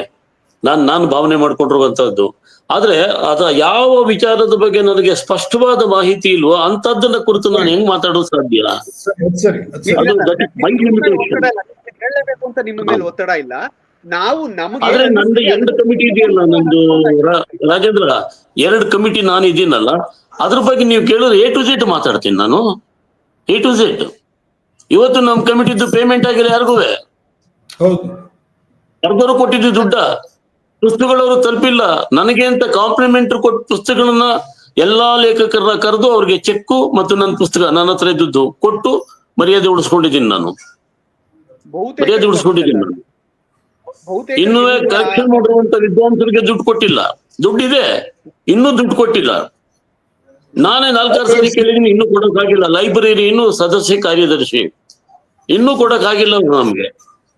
ಕರೆಕ್ಷನ್ ಆಗ್ತಿವ್ರು ಎಷ್ಟು 4800 ಪುಟ ಹಂಚ್ಕೊಂಡು ಕರೆಕ್ಷನ್ ಹಾಕಿದೀವಿ. ಆ ದುಡ್ಡು ಬಂದಿಲ್ಲ. ನಾನೇನು ಈಗಲೇ ಮಾತಾಡಿಲ್ಲ. DC ಮೀಟ್ ಮಾಡಕ್ಕೆ ಅಂತ ಹೋಗಿದ್ದೆ, 2 ಬಾರಿ ಸಿಕ್ಲಿಲ್ಲ, ಬಂದ್ಬಿಟ್ಟೆ. ನಾನು 15 ದಿನ ಹಾಸನಲ್ಲಿದ್ದು ನಾನು ನಿನ್ನೆ ರಾತ್ರಿ ಬಂದಿರೋದ್ರಿಂದ ನಾನು ನಾಳೆ ಹೋಗ್ತಾ ಇದ್ದೀನಿ ಅಲ್ಲಿಗೆ. ಮತ್ತೆ ಈ ಸ್ಮರಣ ಸಂಚಿಕೆ ನೀವು ಕೇಳಿದ್ರಲ್ಲ, ಇಷ್ಟೊತ್ತಾಗ್ಲೇ ಸ್ಮರಣ ಸಂಚಿಕೆ ಬರ್ಬೇಕಾಗಿತ್ತು. ಪ್ರಿಂಟ್ ಸ್ವಲ್ಪ ತಡ ಆಯ್ತು. ಬೈಂಡಿಂಗ್ ನಡೀತಾ ಇದೆ. ನಿಮ್ಗೆ ಅಷ್ಟು ಬೇಕು, ನಮ್ಗೊಂದು ರೆಫರೆನ್ಸ್ ಮಾಡ್ಬೇಕು ಅಂದ್ರೆ ಒಂದು ಕಾಪಿ, ಒಂದು ಸಾಫ್ಟ್ ಕಾಪಿ ತಂದು ಕೊಡ್ತೀನಿ ನಿಮ್ಗೆ. ಅದಲ್ಲ, ನಾನು ರಾಜೇಂದ್ರ, ನಾನು ಯಾಕೆ ಇದನ್ನ ಕೇಳ್ತಾ ಇದ್ದೀನಿ ಅಂತ ಹೇಳಿದ್ರೆ, ಇದು ಪ್ರತಿ ಸಲ ಈ ತಪ್ಪು ಸಂಭವಿಸ್ತದೆ. ನೀವು ಮಂಡ್ಯದವರು ಅಂತ ಹೇಳಿ ಅಲ್ಲ, ಹಿಂದಿನ ಹಾವೇರಿ ಸಮ್ಮೇಳನದ ಅವ್ಯವಸ್ಥೆ ಅಂತೂ ನೀವು ಹೇಳಿದ್ರೆ ಊಟದ್ದು. ಹಾವೇರಿಗೆ ಹೋದವರು ಶಾಪ ಹಾಕ್ಬಿಟ್ಟು ಬಂದಿದ್ದಾರೆ. ನೀವು ಅತಿಥಿಗಳನ್ನ ಕರೆದವರಲ್ಲ, ನಾನೇ ಕಣ್ಣಾರೆ ನೋಡಿದ್ದೀನಿ. ನಾನು ಅನುಭವಿಸಿದ್ದೀನಿ ಸರ್ ಅಲ್ಲಿ. ಬಟ್ ನಮ್ಗೆ 3 ಸ್ಟಾರ್ ಹೋಟ್ಲು ಮಾಡ್ಬಿಟ್ಟಿದ್ರು ರಾಣಿಬೆನ್ನೂರಲ್ಲಿ. ಹೋಟ್ಲು ಊಟ ಸಿಕ್ಬಿಡ್ತು. ನಾವು ಸುಮ್ಮನೆ ಬಂದು ಅಲ್ಲಿ ಊಟ ಮಾಡೋರು ನೋಡೋದಲ್ಲ ನಾನು. ಅಲ್ಲ ಅದು ಮಂಡ್ಯ. ಆ ವಿಚಾರದಲ್ಲಿ ಮಂಡ್ಯ ನಂಬರ್ 1 ಅದೆಲ್ಲ ಆಗಿದೆ. ಆದ್ರೆ ಮುಖ್ಯವಾಗಿ ಕನ್ನಡ ಸಾಹಿತ್ಯ ಪರಿಷತ್ತು, ನಾವು ಪದೇ ಹೇಳ್ತಾ ಇದ್ದೀವಿ ಕನ್ನಡಿಗರ ಪ್ರಾತಿನಿಧಿಕ ಸಂಸ್ಥೆ ಅಂತ. ಅದು ಕನ್ನಡಿಗರ ಪ್ರಾತಿನಿಧಿಕ ಸಂಸ್ಥೆ ಅಂತ ನಾವು ಹೇಳೋದ್ರಿಂದಲೇ ಸರ್ಕಾರ ಬಹಳ ಮುಕ್ತವಾಗಿ ಸಹಾಯ ಹಸ್ತವನ್ನು ಕೂಡ ಚಾಚ್ತಾ ಇದೆ. ಕನ್ನಡ ಸಾಹಿತ್ಯ ಪರಿಷತ್ತಿಗೆ ಹಣದ ಕೊರತೆ ಇಲ್ಲ. ಬಹಳ ದೊಡ್ಡ ಸಂಸ್ಥೆ ಅದು, ಬಹಳ ಶ್ರೀಮಂತ ಸಂಸ್ಥೆ ಅದು ಅಲ್ವಾ ಇವತ್ತು. ಆದ್ರೂ ಸರ್ಕಾರ ಯಾಕೆ ಕೊಡ್ತಾ ಇದೆ ಅಂತ ಹೇಳಿ ಅಂದ್ರೆ, ಒಂದು ಆಯಾ ಜಿಲ್ಲೆಯ ಮಂತ್ರಿಗಳದ್ದು ಮತ್ತು ಶಾಸಕರದ್ದು ಒಂದು ಜವಾಬ್ದಾರಿ ಇರುತ್ತೆ. ನಮ್ಮ ಜಿಲ್ಲೆಯಲ್ಲಿ ನಡೀತದೆ, ವೈಭವೋಪೇತವಾಗಿ ನಡೆಯಲಿ ಅಂತ ಹೇಳ್ಬಿಟ್ಟು ನಾವು ಸಾಹಿತ್ಯದ ಒಂದು ಏನು ಸಂವೇದನಾಶೀಲತೆಯನ್ನು ಇಟ್ಕೊಂಡಿರೋರು ಇದನ್ನ ಪದೇ ಕೇಳ್ತಾ ಇರ್ಬೇಕಾಗುತ್ತದೆ. ಈಗ ನಿಮ್ಮನ್ನ ನಾನು ಪ್ರಶ್ನಿಸ್ತೀನಿ ಅಂತ ಹೇಳಿ ಅಲ್ಲ, ನೀವು ಪ್ರಾತಿನಿಧಿಕವಾಗಿ ನಮ್ಮ ಜೊತೆಗೆ ಕನ್ನಡ ಸಾಹಿತ್ಯ ಪರಿಷತ್ನವ್ರು ಇದ್ದೀರಿ. ಆದ್ರೆ ಇದು ಈಗ ನಾನು ಏನು ಪರಿಷತ್ಗೆ ನಾನು ಏನೂ ಅಲ್ದೆ ಹೋಗಿದ್ರೆ ನಾನ್ ನಿಮ್ ಜೊತೆಲಿ ಕೂತ್ಕವೆ. ಈಗ ಹೌದು ಪರಿಷತ್ಗೆ ಏನು ಅಲ್ದೆ ಹೋಗಿದ್ರೆ ನಾನು ಪರಿಷತ್ತಿನ ಒಂದು ಭಾಗವಾಗಿರೋದ್ರಿಂದ ಅಲ್ಲಿ ಏನೇನೋ ನಡೆದಿದೆ ಅಂತ ಏನು ನಡೀಲಿಕ್ಕೆ ಸಾಧ್ಯ ಇಲ್ಲ. ಸಣ್ಣ ಪುಟ್ಟ ಲೋಪದೋಷಗಳು ಇರ್ಬೋದು ಅಷ್ಟೇ. ಅದು ಮಂತ್ರಿಗಳ ಮಟ್ಟಕ್ಕಾಗ್ಲಿ, ಜಿಲ್ಲಾಧಿಕಾರಿಗಳ ಮಟ್ಟಕ್ಕಾಗ್ಲಿ, ರಾಜ್ಯಾಧ್ಯಕ್ಷರ ಮಟ್ಟಕ್ಕಾಗಿ ಹೋಗಿಲ್ಲ. ಅದು ಅಲ್ಲಲ್ಲೇ ಹೋಗಿರುವಂತದ್ದು. ಅಲ್ಲಲ್ಲ, ನನಗೆ ಈ ಖರ್ಚು ವೆಚ್ಚದ ಪಟ್ಟಿ ನೋಡಿದಾಗ ನನಗೆ ಗಾಬರಿ ಆಗಿದ್ದು ನನಗೆ. ಯಾಕಂದ್ರೆ ಈ ಮಾಧ್ಯಮ ಸಮನ್ವಯ, ನಾನು ಮಾಧ್ಯಮದವನು. 1 ತಿಂಗಳು ವೇಟ್ ಮಾಡಿ ಸರ್, ನಿಮಗೆ A to Z ಏನೇನು ಅಂತ ನಿಮ್ಗೆ ಐಟಮ್ ವಾರು ನಿಮ್ಗೆ ಪ್ರತಿ ಸಿಗುತ್ತೆ, ಫೈಲ್ ಸಮೇತ ಸಿಗುತ್ತೆ ನಿಮ್ಗೆ. ಮಾಹಿತಿ ನಿಮ್ಗೆ ತಗೊಂಡ್ರೆ ನಾವೇ ಕೊಡ್ತೀವಿ ನಿಮ್ಗೆ. ಮಾಧ್ಯಮ ಸಮನ್ವಯ 1 ಲಕ್ಷ, 1 ಕೋಟಿ, ಹತ್ರ 1 ಕೋಟಿ ಅಂದ್ರೆ ಇದು ಏನಪ್ಪ ಸಮನ್ವಯ ಏನಿದೆ? ಎಲ್ಲಾ ಪತ್ರಕರ್ತರು ಅವರ ಆಫೀಸ್ನವ್ರು ಕಳಿಸಿರ್ತಾರೆ, ಅವ್ರವ್ರ ಖರ್ಚಲ್ಲಿ ಬಂದಿರ್ತಾರೆ. ಉಳ್ಕೊಳ್ಳೋದಕ್ಕೆ ನೀವು ಒಂದು ವ್ಯವಸ್ಥೆ ಮಾಡಿರ್ತೀರಿ. ಊಟ ತಿಂಡಿ ಅಲ್ಲಿ ಎಲ್ಲರ ಜೊತೆಗೆ ಅವರು ಊಟ ಮಾಡಿರ್ತಾರೆ. ಅದು ಬಿಟ್ರೆ ಟಿವಿದಲ್ಲಿ ವ್ಯವಸ್ಥೆ ಮಾಡಿರ್ತಾರಲ್ಲ ಸರ್, ಟಿವಿ ರಿಲೇ ಮಾಡ್ತಾ ಇರ್ತಾರ ಎಲ್ಲ ಕಾರ್ಯಕ್ರಮಗಳನ್ನ, ಅದಕ್ಕಿರಬಹುದೇನೋ ಅಂತ. ಅದಕ್ಕೆ ಜಾಹೀರಾತು ಮಾತಾಡಿಲ್ಲ. ಸಾಧ್ಯತೆ ಇರ್ಬೋದು ಸರ್. ಅದಕ್ಕೆಲ್ಲ ಅವರ ಮಾಧ್ಯಮದವರಿಗೆ ಒಂದು ವಿಶೇಷವಾದ ಒಂದು ಶೆಡ್ ಹಾಕಿ ನಿಮ್ ಪತ್ರಿಕೆಯವರು ಮತ್ತು ಟೆಲಿವಿಷನ್ ಎಲ್ಲ ಸೇರ್ಕೋತಾರಲ್ವಾ ಮಾಧ್ಯಮ ಅಂದಾಗ, ಅಲ್ಲಿಗೆ ಹೋಗಿರ್ತದ ಅದು. ಒಂದ್ ನಿಮಿಷ, ಏನ್ ರಾಜೇಂದ್ರ ಬರ್ಬೇಕು ಸರ್. ಈಗ ಮಾಧ್ಯಮದವರಿಗಿರುವ ವಿಶೇಷವಾದ ಕೊಠಡಿ, ಅಲ್ಲಿಗೆ ಸಿಗೋ ಇಂಟರ್ನೆಟ್ ವ್ಯವಸ್ಥೆ, ಎಲೆಕ್ಟ್ರಿಸಿಟಿ, ಇವೆಲ್ಲವೂ ಕೂಡ ಮೂಲಭೂತ ಸೌಕರ್ಯ ಜೊತೆಗೆ ಬರ್ತವೆ. ಅದ್ರ ಜೊತೆಗೆ ಈ ಸಲ ನಾವು ಜಿಲ್ಲಾಧಿಕಾರಿಗಳಿಗೆ 3 ರಿಂದ 4 ಎಕ್ಸ್ಟ್ರಾ ಪೋರ್ಟಬಲ್ ಟವರ್ಸ್, ಅಂದ್ರೆ ಮೊಬೈಲ್ ಮತ್ತೆ UPI ಪೇಮೆಂಟ್ಗೋಸ್ಕರ ತರಿಸ್ಬೇಕು ಅಂತ ನಾವು ಡಿಮ್ಯಾಂಡ್ ಮಾಡಿದ್ವಿ. ಅದ್ರಲ್ಲಿ ಒಂದನ್ನು ಮಾತ್ರ ತರಿಸಿದ್ರು DC ಅವರು, ಅದೇಂತಕ್ಕೂ ಸಾಲಿಲ್ಲ, ಅದು ಫೇಲ್ ಆಯ್ತು. ಈ ಸಲನು ಕೂಡ ಪುಸ್ತಕ ಮಾರಾಟಗಾರರಿಗೆ UPI ಪೇಮೆಂಟ್ ಆಗ್ಲಿಲ್ಲ. ನಾವು ಮುಂಚಿತವಾಗಿ ನಾವು ಎಷ್ಟು ಬಗೆಯಾಗಿ ಹೇಳಿದ್ರು ಕೂಡ ಆ ಮುಂದಾಲೋಚನಾ ಕ್ರಮನ ತಗೊಳ್ಳೇ DC ಅವರು ಆ ವಿಚಾರದಲ್ಲಿ. ಅವೆಲ್ಲವೂ ಕೂಡ ಮೊಬೈಲ್ ನೆಟ್ವರ್ಕ್ ಕಂಪ್ನಿಗಳೇ ಉಚಿತವಾಗಿ ಒದಗಿಸ್ತವೆ, ಯಾಕಂದ್ರೆ ಅದು ಅದರಿಂದ ಅವ್ರಿಗೆ ಪ್ರಯೋಜನ ಇದೆ. ಅದಕ್ಕೆಲ್ಲ ಸರ್ಕಾರ ಯಾವುದೇ ರೀತಿಯ ಪಾವತಿ ಮಾಡಬೇಕಾದಂತ ಅಗತ್ಯ ಇಲ್ಲ. ಬಟ್ ಮಾಧ್ಯಮ ಸಮಿತಿ ಸಮನ್ವಯ ಸಮಿತಿಗೆ ಅವ್ರು ಯಾಕೆ 1 ಕೋಟಿ ಖರ್ಚು ಮಾಡಿದ್ದಾರೆ? ಮೇಷ್ಟ್ರು ಹೇಳಿದಾಗೆ ನಮ್ಗೆ ಆ ಕಡತ ಸಿಗಬೇಕು, ಅಂಕಿಅಂಶಗಳ ಸಮೇತ ಎಷ್ಟನ್ನು ಖರ್ಚು ಮಾಡಿದೀವಿ ಅಂತ ಅವ್ರು ಹೇಳಬೇಕು. 1 ಕೋಟಿ ಒಟ್ಟಾರೆ ಇಷ್ಟು ಸಮಿತಿಗಳಲ್ಲಿ 9,99,709 ರೂಪಾಯಿ. ಹೌದು. ಆದ್ರೆ 99,99,709 ಕೋಟಿ ರೂಪಾಯಿ. ಅದಕ್ಕೆ ನಾನು ಸುಮ್ಮನೆ ತಮಾಷೆ ಮಾಡಿದೆ, ಇನ್ನೊಂದು 21 ರೂಪಾಯಿ ಚಾರ್ಜ್ ಹಾಕಿದ್ದಿದ್ರೆ 1 ಕೋಟಿ ಭರ್ತಿ ಆಗ್ತಿತ್ತು ಅಂತ ಹೇಳ್ಬಿಟ್ಟು. ಇಲ್ಲ, ಇದು ಅದು ಒಂದಲ್ಲ, ಇನ್ನೊಂದು ಈ ಪ್ರಚಾರಕ್ಕೆ 1.9 ಕೋಟಿ ಅಂತ.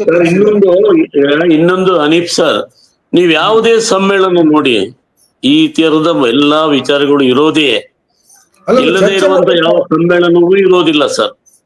ನೀವು ಸಣ್ಣ ಪುಟ್ಟ ಕಾರ್ಯಕ್ರಮ ಮಾಡಿ ಅಲ್ಲೂ ಕೂಡ ವ್ಯರ್ಥವಾಗಿ ಖರ್ಚಾಗಿರುವಂತ ಉದಾಹರಣೆಗಳು ಇರ್ತವೆ. ಆದ್ರೆ ಒಂದು ದೊಡ್ಡ ಸಮ್ಮೇಳನ, 3 ದಿನಗಳ ಕಾಲ ಸಮ್ಮೇಳನ ಅಂದ್ರೆ 2 ತಿಂಗಳು ಮುಂಚೆನೆ ಕೆಲಸ ಕಾರ್ಯಗಳಲ್ಲಿ ತೊಡಕೊಂಡಿದ್ದಂತಹದ್ದು. ಹಾಗಾಗಿ ಅದು ಈ ತರದ ಖರ್ಚುಗಳಾಗೋದು ಅನಿವಾರ್ಯ ಇರ್ತದೆ. ಜೊತೆಗೆ ಎಲ್ಲಾ ಖರ್ಚನ್ನು ಮಾಡಿ ಮುಗಿಸಿದೀವಿ ಅನ್ನೋದಿಲ್ವಲ್ಲ, ಅದು ಸಮಾಧಾನ. ಇನ್ನೂ ದುಡ್ಡಿದೆ, ಅದನ್ನ ಏನೋ ಮಾಡ್ಕೊಡ್ತೀವಿ ಜಿಲ್ಲೆಗೆ. ಮೇಷ್ಟ್ರೆ, 100 ರೂಪಾಯಿನಲ್ಲಿ 1 ರೂಪಾಯಿ 2 ರೂಪಾಯಿ ವ್ಯರ್ಥವಾದರೆ ಅದ್ರ ಬಗ್ಗೆ ಲೆಕ್ಕ ಯೋಚನೆ ಮಾಡ್ಬೇಕಾಗಿಲ್ಲ ಮೇಷ್ಟ್ರೆ. ಆದ್ರೆ 100 ರೂಪಾಯಿನಲ್ಲಿ 30 ರೂಪಾಯಿಂದ 40 ರೂಪಾಯಿ ವ್ಯರ್ಥ ಆಗ್ತಾ ಇದೆ, ಅಥವಾ 50 ರೂಪಾಯಿನಷ್ಟು ವ್ಯರ್ಥ ಆಗ್ತಾ ಇದೆ ಅಂದಾಗ ನಾವು ಯೋಚನೆ ಮಾಡ್ಬೇಕಾಗತ್ತೆ ಅಲ್ವಾ? ಅಲ್ಲ ರಾಜೇಂದ್ರ, ನನಗೆ ಗೊತ್ತಿದ್ದಂಗೆ ಇದರಲ್ಲಿ ಸಾಕಷ್ಟು ಸ್ಪಾನ್ಸರ್ಶಿಪ್ ಕೂಡ ಇತ್ತು. ನಿಮ್ಮ ಬೇರೆ ಬೇರೆ ಸರ್ ಇಲ್ಲ, ಸ್ಪಾನ್ಸರ್ಸ್ ಏನಾಯ್ತು ಅಂದ್ರೆ ಪೀರಿಯಡ್ ಕಮ್ಮಿ ಆಯ್ತು. ಎಲ್ಲಾ ಸ್ಪಾನ್ಸರ್ಸ್ ಏನೇನು ಅಂದಾಜು ಮಾಡಿದ್ರು ಎಲ್ಲರನ್ನು ಕೂಡ ಅಟೆಂಡ್ ಮಾಡಕ್ ಸಾಧ್ಯ ಆಗ್ಲಿಲ್ಲ. ಸರ್ಕಾರವೇ ಸಫಿಶಿಯೆಂಟ್ ಆಗಿ ಕೊಟ್ಟಿತ್ತು, ಸರ್ಕಾರಿ ನೌಕರರು ಕೊಟ್ಟಿದ್ರು, ಹಣ ಸಾಕಷ್ಟು ಆಯ್ತು ಅನ್ನೋ ಲೆಕ್ಕ ಬಂತು. ಹಾಗಾಗಿ ಸ್ಪಾನ್ಸರ್ಸ್ ನ ಜಾಸ್ತಿ ಫಾಲೋ ಅಪ್ ಮಾಡಕ್ ಹೋಗ್ಲಿಲ್ಲ. ರಾಜೇಂದ್ರ, ಪ್ರಚಾರ ಸಮಿತಿನಲ್ಲಿ ಅವರು 1,29,00,000 ರೂಪಾಯಿನ ಪ್ರಚಾರದ ದೃಷ್ಟಿಯಿಂದ ತೋರಿಸಿದ್ದಾರೆ. ಆದ್ರೆ ಸ್ಥಳೀಯ ಪತ್ರಿಕೆಗಳಲ್ಲಿ ಪ್ರಚಾರ ಕೊಡ್ಲಿಕ್ಕೆ ಸ್ಪಾನ್ಸರ್ಶಿಪ್ ತಗೊಂಡಿದ್ದಾರೆ. ಮತ್ತೆ ಕಾರ್ಯನಿರತ ಪತ್ರಕರ್ತರ ಸಂಘ ಕೂಡ ಅದಕ್ಕೆ ಅವ್ರಿಗೆ ಏನು ಒತ್ತಾಸೆಯಾಗಿ ನಿಂತಿದೆ. ಮೈಸೂರು ಫ್ಯಾಕ್ಟರಿ ಜಾಹೀರಾತುಗಳ ಪತ್ರಿಕೆ ಜಾಹೀರಾತುಗಳಿಗೆ ಪೇಮೆಂಟ್ ಕೊಟ್ಟಿದೆ. ಇನ್ನ ಮೊದಲನೇ ದಿನ, ಕಡೆಯ ದಿನಗಳಲ್ಲಿ ನಡೆದಂತ ಈ ಯಾವ್ದು ಸಂಗೀತ ರಸಸಂಜೆ ಕಾರ್ಯಕ್ರಮಗಳಿಂದು ಪ್ರತಿನಿತ್ಯ ಸಂಜೆ ಅದಕ್ಕೆ KMS ಮನ್ಮೂರ್ನವರು, ಮತ್ತೆ ಮಂಡ್ಯದಲ್ಲಿಂತ ಸನ್ಪ್ಯೂರ್ ಆಯಿಲ್ ಕಂಪನಿ, ಮತ್ತೆ MK ಆಗ್ರೋಟೆಕ್ ಅವರು, ಶಾಯಿ ಎಕ್ಸ್ಪೋರ್ಟ್ಸ್, ಮತ್ತೆ NSL ಶುಗರ್ಸ್ ಕೊಪ್ಪದಲ್ಲಿರೋ ಶುಗರ್ ಫ್ಯಾಕ್ಟರಿ, ಇವರೆಲ್ಲ ಕೂಡ ಸ್ಪಾನ್ಸರ್ ಮಾಡಿದ್ದಾರೆ. ಇವೆಲ್ಲ ಸ್ಪಾನ್ಸರ್ ಮಾಡಿದ್ಮೇಲೂ ಸಾಂಸ್ಕೃತಿಕ ಸಮಿತಿ ಏಂತಕ್ಕೆ ಅಷ್ಟು ಖರ್ಚು ಮಾಡಿದೆ? ಇವರೆಲ್ಲ ಸ್ಪಾನ್ಸರ್ ಮಾಡಿದಾಗನು ಪ್ರಚಾರ ಸಮಿತಿ 1,29,00,000 ರೂಪಾಯಿಗಳನ್ನ ಯಾವ ರೀತಿಯ ಪ್ರಚಾರಕ್ಕೆ ಎಲ್ಲಿ ಖರ್ಚು ಮಾಡಿದೆ ಅಂತ ನಮ್ಗೆ ಲೆಕ್ಕ ಸಿಗ್ತಾ ಇಲ್ಲ.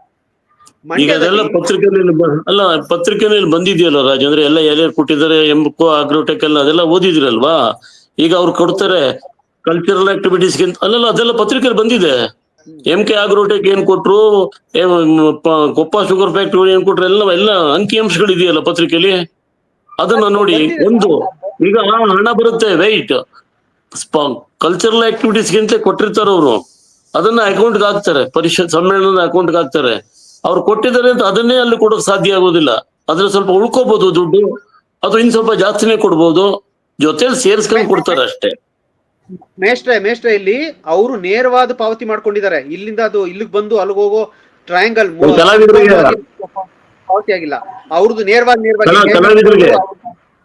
ಹೌದು, ಕಲಾವಿದರಿಗೆ ನೇರವಾಗಿ ಕೊಟ್ಕೊಂಡಿದ್ದಾರೆ. ಇದಕ್ಕೂ ಅವ್ರಿಗೂ ಸಂಬಂಧ ಇಲ್ಲ. ಇವ್ರೇನ್ ಮಾಡಿದ್ದಾರೆ, ಸರ್ಕಾರದಿಂದ ಬಂದಂತ ಹಣ ಮತ್ತೆ ಜಿಲ್ಲಾ ಮತ್ತೆ ರಾಜ್ಯ ಸರ್ಕಾರಿ ನೌಕರರಿಂದ ಬಂದಂತ ಬೇರೆ ಬೇರೆ ಹಣ, ಮತ್ತೆ MDCC ಬ್ಯಾಂಕು ಮತ್ತೆ ಇನ್ನೊಂದೆರಡು ಬ್ಯಾಂಕ್ಗಳು ಕೊಟ್ಟಂತ ಸ್ಪಾನ್ಸರ್ ಹಣ ಇವುಗಳಿವೆ. ಆದ್ರೆ ಒಟ್ಟಾರೆಯಾಗಿ ಯಾವಾಗ್ಲೂ ಡೋನರ್ಸ್ ಅಕೌಂಟ್, ಗೌರ್ಮೆಂಟ್ ಅಕೌಂಟ್ 2 ಇರ್ತವೆ. ಅದ್ರಲ್ಲಿ ಡೋನರ್ಸ್ ಅಕೌಂಟ್ ನ ಇವ್ರನ್ನು ನಮ್ಗೆ ತೋರಿಸಿಲ್ಲ. ದಾನಿಗಳು ಕೊಟ್ಟಂತ ಮೊತ್ತ ಇತ್ತು, ಅದರಿಂದ ಎಷ್ಟು ಬಂದಿದೆ ನಮ್ಗೆ ಗೊತ್ತಿಲ್ಲ. ಮತ್ತೆ ಕೇಂದ್ರ ಸಾಹಿತ್ಯ ಪರಿಷತ್ತು 2.5 ಕೋಟಿ ರೂಪಾಯಿಗಳನ್ನ ತಗೊಂಡಿದೆ. ಅದ್ರ ವೆಚ್ಚ ವೆಚ್ಚ ಏನಾಗಿದೆ, ಇದೇನಾಗಿದೆ, ಉಳಿಕೆ ಎಷ್ಟಿದೆ ಅಂತ ಮಹೇಶ್ ಜೋಶಿ ಅವರು ಇನ್ನೂ ಕೂಡ ಲೆಕ್ಕ ಕೊಟ್ಟಿಲ್ಲ. ಇಲ್ಲಿಂದ ಸುಮಾರು ಸಲ ಕೇಳಿದ್ದಾರೆ. ಕೇಂದ್ರ ಸಮಿತಿ ಹೇಳ್ತೀನಿ, 1 ವರ್ಷದ ತನಕ ಸಮಯ ಇದೆ. ಮುಂದಿನ ಸಮ್ಮೇಳನ ಆಗೋ ತನಕನೂ ಸಮಯ ಇದೆ ಅದಕ್ಕೆ. 2.5 ಕೋಟಿ ಏನೀಗ ತಗೊಂಡಿದ್ದಾರೆ ಕೇಂದ್ರ ಪರಿಷತ್ನವರು, ಅಲ್ಲಿ ತನಕ ಕೊಡ್ಬೋದು ಅವರು. ಅದಕ್ಕೆ 1 ವರ್ಷ ಟೈಮ್ ಬೇಕಾ ಮೇಷ್ಟ್ರೆ? 1 ವರ್ಷ ಎಲ್ಲಾ ಕಡೆ ಮದ್ದಿಂತ ಬಂದ್ಬಿಟ್ಟಿದೆ ಅದು.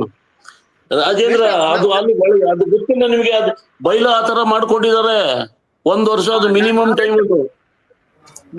ನಾವ್ ಹೇಳ್ತಿರೋದು ಇದೆ ಮೇಷ್ಟ್ರೆ, ನಾವ್ ಇದನ್ನ ಬಂಧಿಸ್ಬೇಕು ಅಂತ. 1 ವರ್ಷದವರೆಗೆ ಯಾಕೆ ಬೇಕು? ಇಲ್ಲಿ ಇವ್ರು ಇಡೀ ಸಮ್ಮೇಳನದ 30 ಕೋಟಿನ 3 ತಿಂಗಳಲ್ಲಿ ಕೊಟ್ಟಿರೋದಾದ್ರೆ, ಕೇಂದ್ರ ಸಾಹಿತ್ಯ ಪರಿಷತ್ ಖರ್ಚುಗಳು ಬಹಳ ಕಡಿಮೆ. ಅವರು ಕೆಲವು ಇನ್ವೈಟರ್ಸ್ ಮಾಡಿರ್ತಾರೆ, ಮತ್ತೆ ಅವರ ಪೂರ್ವ ಸಿದ್ಧತೆಗಳಿಗೋಸ್ಕರ ಖರ್ಚು ಮಾಡ್ಕೊಂಡಿರ್ತಾರೆ.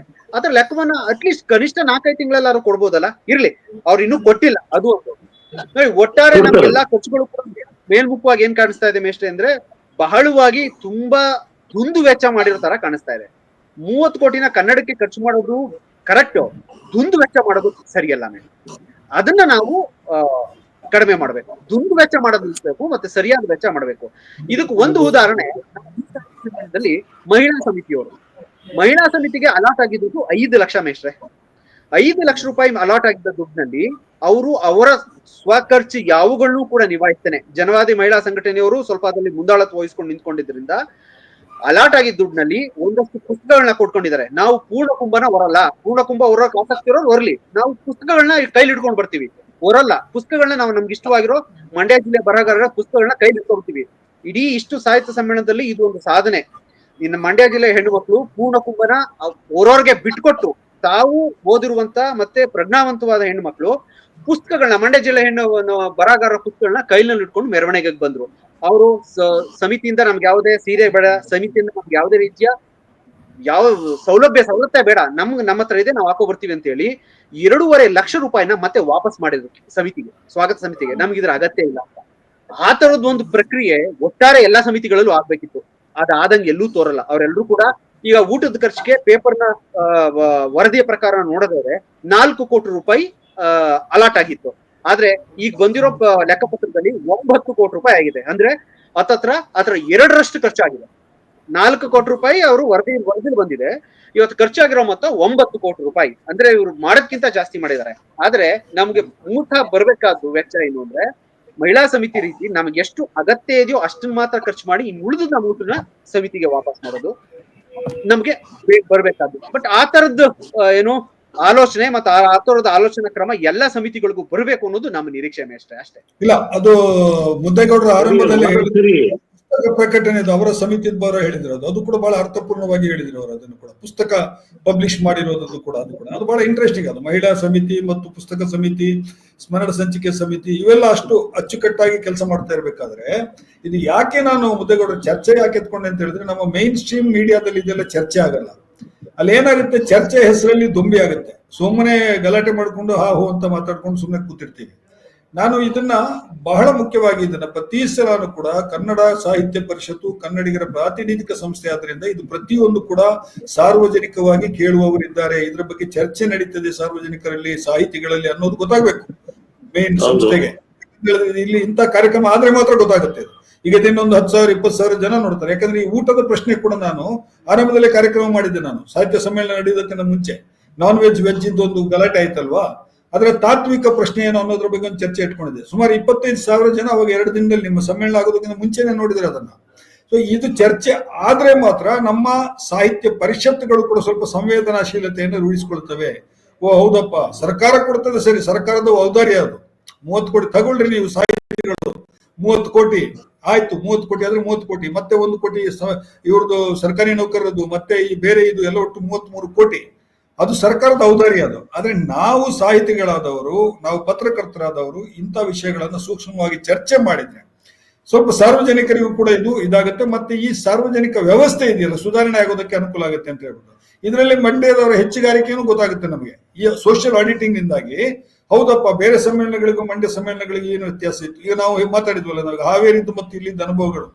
ಹಾವೇರಿದ್ದು ಒನ್ ಆಫ್ ದಿ ವರ್ಸ್ಟ್ ಅನುಭವಗಳು. ಅಲ್ಲಿ ಹೋಗಿ ಬಂದವರೆಲ್ಲ ಹೇಳ್ತಾ ಇದ್ರು ವ್ಯಕ್ತಿಗಳೆಲ್ಲ, ಅವರ ವಸತಿ ಇಲ್ಲ, ಅವ್ರನ್ನ ಕೇಳೋರ್ ಗತಿ ಇಲ್ಲ, ಅಲ್ಲಿ ಬಸ್ ವ್ಯವಸ್ಥೆ ಇಲ್ಲ, ಇನ್ನೊಂದಿಲ್ಲ, ಊಟ ಇಲ್ಲ, ಈ ತರದೆಲ್ಲ ಬಹಳ ಆಗ್ಬಿಟ್ಟಿದ್ದಲ್ಲಿ.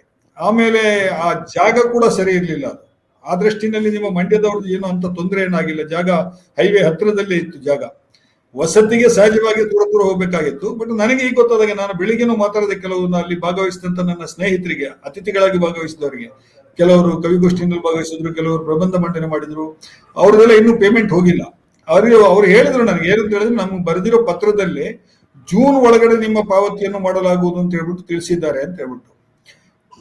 ಜೂನ್ ಒಳಗಡೆ ನಿಮ್ಮ ಪಾವತಿ ಆಗ್ತದೆ ಅಂತ ಮೊದಲೇ ತಿಳಿಸಿದ್ದಾರೆ, ಸಮ್ಮೇಳನ ಆಗೋದಕ್ಕಿಂತ ಮುಂಚೆನೆ ತಿಳಿಸಿದ್ದಾರೆ ಅಂತ ಹೇಳಿದ್ರು ಅವರು. ಇನ್ನು ಬಂದಿಲ್ಲ, ಆದ್ರೆ ಈಗ ತಿಳಿಸಿದ್ದಾರೆ ಈ ತರ ಅವರು ಅಂತ ಹೇಳಿ ಹೇಳಿದ್ರು. ಬಟ್ ಇದೆಲ್ಲ ಇದು ಜೂನ್ ವರೆಗೆ ಹೋಗ್ಬೇಕಾ?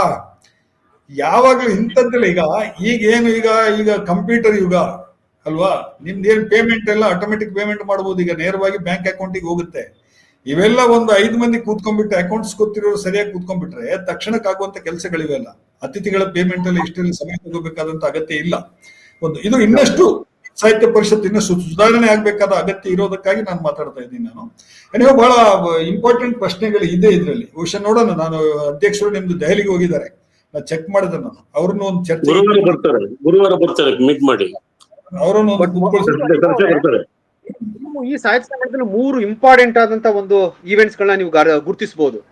ಒಂದು, ಈ ಸಾಹಿತ್ಯ ಸಮ್ಮೇಳನ ಮೊಟ್ಟ ಮೊದಲ ಬಾರಿಗೆ 87 ಸಾಹಿತ್ಯ ಸಮ್ಮೇಳನದಲ್ಲಿ ಮೊಟ್ಟ ಮೊದಲ ಬಾರಿಗೆ ಆಹಾರ ಅಸಮಾನತೆಯ ವಿರುದ್ಧ ದನಿ ಎತ್ತಿದ್ರು. ಎರಡನೇದು, ಮಹಿಳೆಯರು ಪೂರ್ಣ ಕುಂಭವನ್ನ ತ್ಯಜಿಸಿ ಅವರು ಪುಸ್ತಕವನ್ನ ಹಿಡಿದು ಮುನ್ನಡೆದ್ರು. ಮೂರನೇದು, ಲೆಕ್ಕಪತ್ರವನ್ನ ಸಾರ್ವಜನಿಕಗೊಳಿಸಬೇಕು ಅಂತ ಪಟ್ಟಾಗಿ ನಿಂತು ಅದನ್ನ ಸಾರ್ವಜನಿಕಗೊಳಿಸಿದ್ವಿ. ಅದ್ರ ಬಗ್ಗೆ ಚರ್ಚೆ ಮಾಡ್ತೀವಿ. ಇದರಲ್ಲಿ ಹೆಚ್ಚು ಕಡಿಮೆ ಲೋಪದೋಷ ಎಲ್ಲವೂ ಇರ್ಬೋದು, ಎಲ್ಲ ಆಗ್ಬೋದು. ಆದ್ರೆ ಇವತ್ತಿಷ್ಟು ಓಪನ್ ಆಗಿ ಮೊದಲ ಬಾರಿಗೆ ಇಷ್ಟು ಸಮ್ಮೇಳನಗಳಲ್ಲಿ ಇಷ್ಟು ಓಪನ್ ಆಗಿ ಮುಕ್ತವಾಗಿ ಒಂದು ಸಮ್ಮೇಳನದ ಬಗ್ಗೆ ಈ ಖರ್ಚು ಬೇಕಾ, ಈ ಖರ್ಚು ಆಗಿದ್ಯಾ, ಇದು ಯಾಕೆ ಇಷ್ಟೊಂದು ದುಂದು ವೆಚ್ಚ ಆಗಿದೆ ಅಂತ ಮಾತಾಡ್ತಾ ಇದೀವಿ. ಸೊ ಈ ಪ್ರಜ್ಞೆ ಬಹುಶಃ ಮುಂದಿನ ಕಾಲಗಳಲ್ಲಿ ಇನ್ನಷ್ಟು ಆಯಾ ಜಿಲ್ಲೆಗಳಲ್ಲಿ ಆಯಾ ಜನಗಳಲ್ಲಿ ಜಾಸ್ತಿ ಆಗ್ತದೆ. ಈ 3 ಜಾಸ್ತಿ ಆಗ್ತದೆ. ಒಳ್ಳೇದಲ್ಲ, ಚರ್ಚೆ ತಪ್ಪು ಅಂತ ನಾನು ಹೇಳ್ತಾನೆ ಇಲ್ಲ, ಚರ್ಚೆ ಆಗ್ಲೇಬೇಕು.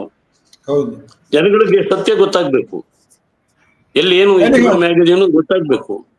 ಅದಕ್ಕೆ ನಾನು 1 ತಿಂಗಳು ವೆಯ್ಟ್ ಮಾಡಿ ಕೈಲಿ ಹಿಡ್ಕೊಂಡ್ಬಿಡಿ ಫೈಲ್, ಅದನ್ನ ಆಮೇಲೆ ಯೋಚನೆ ಮಾಡ್ಬೋದಲ್ವಾ ಯಾವ್ಯಾವ್ದಕ್ಕೆ ಏನೇನು ಅಂತ. ಖಂಡಿತ ಮೇಷ್ಟ್ರೆ. ಇದು ಈಗ ನಮಗೆ ಮೇಲ್ನೋಟಕ್ಕೆ ಕಾಣಿಸಿದ್ದಕ್ಕೆ ಹೇಳಲಿಕ್ಕಾಯ್ತು. ಈಗ ಈ ವೇದಿಕೆ ಖರ್ಚನ್ನ ನೀವು ಪುಸ್ತಕದಲ್ಲಿ ಬರೆದಿರೋದು ಬೇಕಾಗಿಲ್ಲ ನಮ್ಗೆ, ನಾವು ನೋಡಿದೀವಲ್ವಲ್ಲ ಅಲ್ಲಿ ವೇದಿಕೆ ಎಷ್ಟು ಚೆನ್ನಾಗಿತ್ತು, ಹೇಗ್ ಮಾಡಿದ್ದಾರೆ, ಎಷ್ಟು ಖರ್ಚಾಗ್ಬೋದು ಅದಕ್ಕೆ ಅನ್ನೋದೊಂದು ಲೆಕ್ಕ ಸಿಗುತ್ತೆ ಎಲ್ರಿಗೂ. ಸಾಮಾನ್ಯರಿಗೂ ಗೊತ್ತಾಗುತ್ತಲ್ಲ, ಭಾಗವಹಿಸಿರೋನಿಗೆ, ಸಾಹಿತ್ಯನೇ ಆಗ್ಬೇಕಾಗಿಲ್ಲ. ಅದಲ್ಲ ಸರ್, ನಾನು ಕುತೂಹಲಿತಾನೆ. 9 ಕೋಟಿ ವೇದಿಕೆ ಖರ್ಚಾಗಿದೆ ಅಂದ್ರೆ ಯಾವ್ಯಾವ್ದು ಖರ್ಚಾಗಿದೆ ಅನ್ನುವಂತ ವಿಚಾರ ತಿಳಿದು ಆನಂದ ಪಡೋಣ ಅಲ್ವೇ? ಸ್ವಲ್ಪ ನಮ್ಮ ಜನರಲ್ ನಾಲೆಡ್ಜ್ ಇಂಪ್ರೂವ್ ಮಾಡ್ಕೊಳ್ಳೋಣ.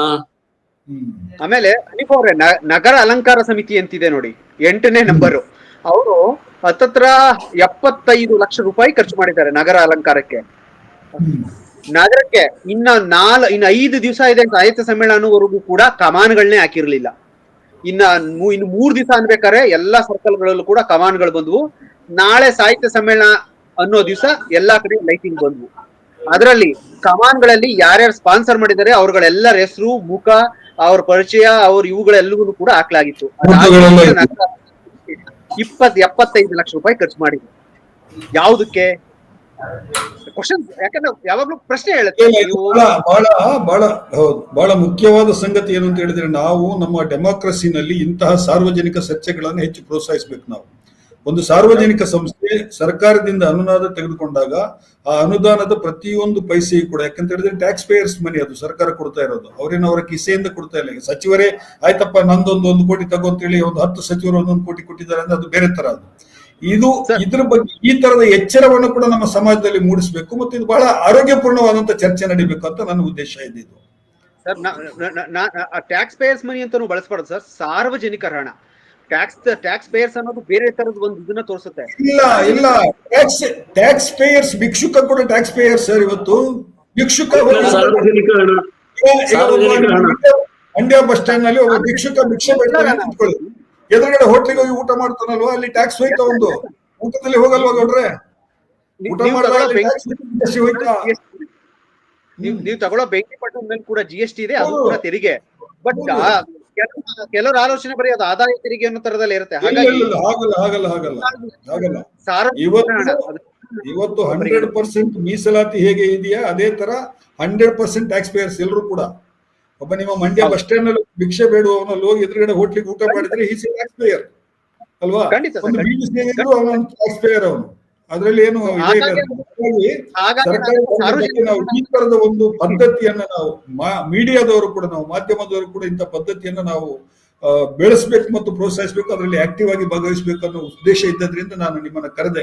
ನೀವಿಬ್ರು ನನಗೆ ಪರಿಚಿತರಾಗಿರೋದ್ರಿಂದ ನಿಮ್ಮನ್ನ ನಾನು, ಯಾಕಂತ ಹೇಳಿದ್ರೆ ನಂದು TRP ಚರ್ಚೆ ಅಲ್ಲ ಯಾವುದು, ನಾನು ಬಹಳ ಪ್ರಜ್ಞಾಪೂರ್ವಕವಾಗಿ ಅವ್ರ ವಾದ ಏನು ಇವ್ರದ್ದು ವಾದ ಏನು, ಈಗ ರಾಜಕೀಯ ಚರ್ಚೆ ನಡೆದ್ರು ಹಾಗೆ ಮಾಡ್ತೀವಿ ನಾವು ತ್ರಿವರ್ಣ ನ್ಯೂಸ್ ನಲ್ಲಿ. ಏನಂತ ಹೇಳಿದ್ರೆ, ಆಯ್ತಪ್ಪ ಸಮಾಧಾನದಿಂದ ಹೇಳಿ, ನೀವು ಬಿಜೆಪಿ ಕಾಂಗ್ರೆಸ್ನವರು ಟಿವಿ ಮುಂದೆ ರಾಜೇಂದ್ರ ಇದಾನಲ್ಲ, ತಲೆ ಯಾಕೆ ಇಡ್ತೀವಿ, ಚಾರ್ಜ್ ಮಾಡಿದ್ರೆ ಶುಗರ್ ಫ್ಯಾಕ್ಟ್ರಿ ಸರ್ಕಲ್ ಹೋಗಿ ಚಾರ್ಜ್ ಮಾಡ್ತೀವಿ, ಸುಮ್ನೆ ಬಿಟ್ಬಿಟ್ಟಿವಿ ಅವ್ನ. ಆದ್ರೆ ಒಂದು ನಿಮ್ಮ ಹಾಗೆ ನಾನು ಕೂಡ ಕುತೂಹಲಿತನಾಗಿದ್ದೇನೆ.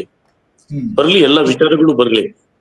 ಖರ್ಚು ವೆಚ್ಚಗಳಾಗಿದೆ ಅಂತ ಕಣ್ಣು ಮುಚ್ಕೊಂಡು ಒಪ್ಕೊಳ್ಳೋದಕ್ಕೆ ನಾವು ತಯಾರಿಲ್ಲ.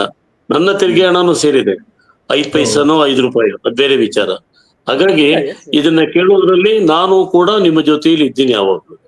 ಎಸ್ ಮುದ್ದೇಗೌಡರು, ಇದು ಬಹಳ ಒಳ್ಳೆಯ ಒಂದು ಆರೋಗ್ಯಪೂರ್ಣವಾದಂತಹ ಒಂದು ನಿಲುವು ನಿಮ್ದು. ಕನ್ನಡ ಸಾಹಿತ್ಯ ಪರಿಷತ್ತಿನ ಎಲ್ಲ ಪದಾಧಿಕಾರಿಗಳು ಈ ತರದ ಒಂದು ನಿಲುವನ್ನು ಇಟ್ಕೋಬೇಕು ಅಂತ ಹೇಳಿ ನಾನು ಬಯಸ್ತೇನೆ. ಮತ್ತು ಈ ಸಂದರ್ಭದಲ್ಲಿ ಇದೊಂದು ಚರ್ಚೆ, ಇದು ಮುನ್ನುಡಿ ಮಾತ್ರ, ಈ ಚರ್ಚೆ ಇನ್ನು ಮುಂದುವರಿತದೆ, ಬೇರೆ ಬೇರೆ ಮಾಧ್ಯಮಗಳಲ್ಲೆಲ್ಲ ಇನ್ನು ಮುಂದೆ ಆಗುತ್ತೆ ಇದೀಗ. ಯಾಕಂತ ಹೇಳಿದ್ರೆ ಈಗ ಬಹಿರಂಗ ಇದೆಯಲ್ಲ, ಇನ್ನು ಪೂರ್ತಿ ಸ್ಪ್ಲಿಟ್ ಅಕೌಂಟ್ ಬಂದಾಗ ಗೊತ್ತಾಗುತ್ತೆ ನಮಗೆ ಏನಾಗಿದೆ, ಎಲ್ಲಿ ಸೋರಿಕೆ ಆಗಿದೆ, ಎಲ್ಲಿ ತಪ್ಪಾಗಿರ್ಬೋದು, ಯಾರು ಇದನ್ನ ದುರ್ಬಳಕೆ ಮಾಡ್ಕೊಂಡಿರ್ಬೋದು, ಯಾವ ಉಪಸಮಿತಿಗಳು ಬಹಳ ಚೆನ್ನಾಗಿ ಕೆಲಸ ಮಾಡಿವೆ, ಯಾವ ಉಪಸಮಿತಿಗಳು ನಿರ್ಲಕ್ಷ್ಯ ಮಾಡಿವೆ, ಅಥವಾ ಅವ್ರ ಕೈಯಿಂದ ಆಗಿಲ್ಲ ಜವಾಬ್ದಾರಿಯನ್ನು ಸರಿಯಾಗಿ ನಿರ್ವಹಿಸ್ಲಿಕ್ಕೆ ಅನ್ನೋದೆಲ್ಲ ಗೊತ್ತಾಗುತ್ತೆ. ಇದು ಇಂತಹ ಒಂದು ಸೋಷಿಯಲ್ ಎಡಿಟಿಂಗ್ ಸಿಸ್ಟಮ್ ನಮ್ಮ ಸಾರ್ವಜನಿಕ ಸಂಸ್ಥೆಗಳಿಗೆ ಇರಬೇಕು ಅನ್ನುವಂತ ಒಂದು ನಿಲುವಿನಿಂದ ಈ ಚರ್ಚೆ ಒಳ್ಳೆ ಕೆಲಸ ಮಾಡ್ತಾ ಇದ್ದೀರಿ, ಒಳ್ಳೆ ಸಬ್ಜೆಕ್ಟ್ ಎತ್ಕೊಂಡಿದ್ದೀರಿ. ಈಗ ರಾಜ್ಯದ ಗೊತ್ತಿದೆ ಯಾರ್ಯಾರು ಏನೇನು ಮಾತಾಡ್ಬೋದು ಮಂಡ್ಯದಲ್ಲಿ ಅಂತ, ಜೊತೆ ಮಾಡ್ಕೊಂಡು ಕರ್ಕೊಂಡೋಗಿ ಅವರು ಮೇಷ್ಟ್ರುಗಳೇ. ಮನೆಗೆ ಬಂದಿದ್ರೆ ನಮಗೆ ಭಾರಿ ಖುಷಿ ಆಗೋದು, ಮನೆಗ್ ಬಂದಿದ್ರೆ. ಇಲ್ಲ, ಬರ್ತೀನಿ. ಬನ್ನಿ, ಬಿಡು ಮಾಡ್ಕೊಂಡು ಬನ್ನಿ, ಕರ್ಕೊಂಡ್ಬನ್ನಿ ರಾಜೇಂದ್ರ. ಫೋನ್ ಮಾಡಿ ಬರ್ತೀನಿ. ಆಗ್ಲಿ ಸರ್. ಇದೇ ಊಟ ಮತ್ತು ಇದು ಯಾವುದು ಬಾಡೂಟ, ಮಂಡ್ಯ ಬಾಡೂಟ. ಬನ್ನಿ, ದಯಮಾಡಿ ಬನ್ನಿ. ಇವತ್ತಿನ ಈ ಚರ್ಚೆನಲ್ಲಿ, ತ್ರಿವರ್ಣ ನ್ಯೂಸ್ ನ ಈ ಚರ್ಚೆನಲ್ಲಿ ಭಾಗವಹಿಸಿದಂತಹ ಮುದ್ದೇಗೌಡರಿಗೂ ಮತ್ತು ರಾಜೇಂದ್ರ ಪ್ರಸಾದ್ ಅವರಿಬ್ಬರಿಗೂ ಕೂಡ ನಾನು ತ್ರಿವರ್ಣ ನ್ಯೂಸ್ ನ ಪರವಾಗಿ ಕೃತಜ್ಞತೆಗಳನ್ನು ಅರ್ಪಿಸ್ತೇನೆ. ನಮಸ್ಕಾರ. ತುಂಬಾ ಧನ್ಯವಾದಗಳು. Thank you. All the best. Thank you sir.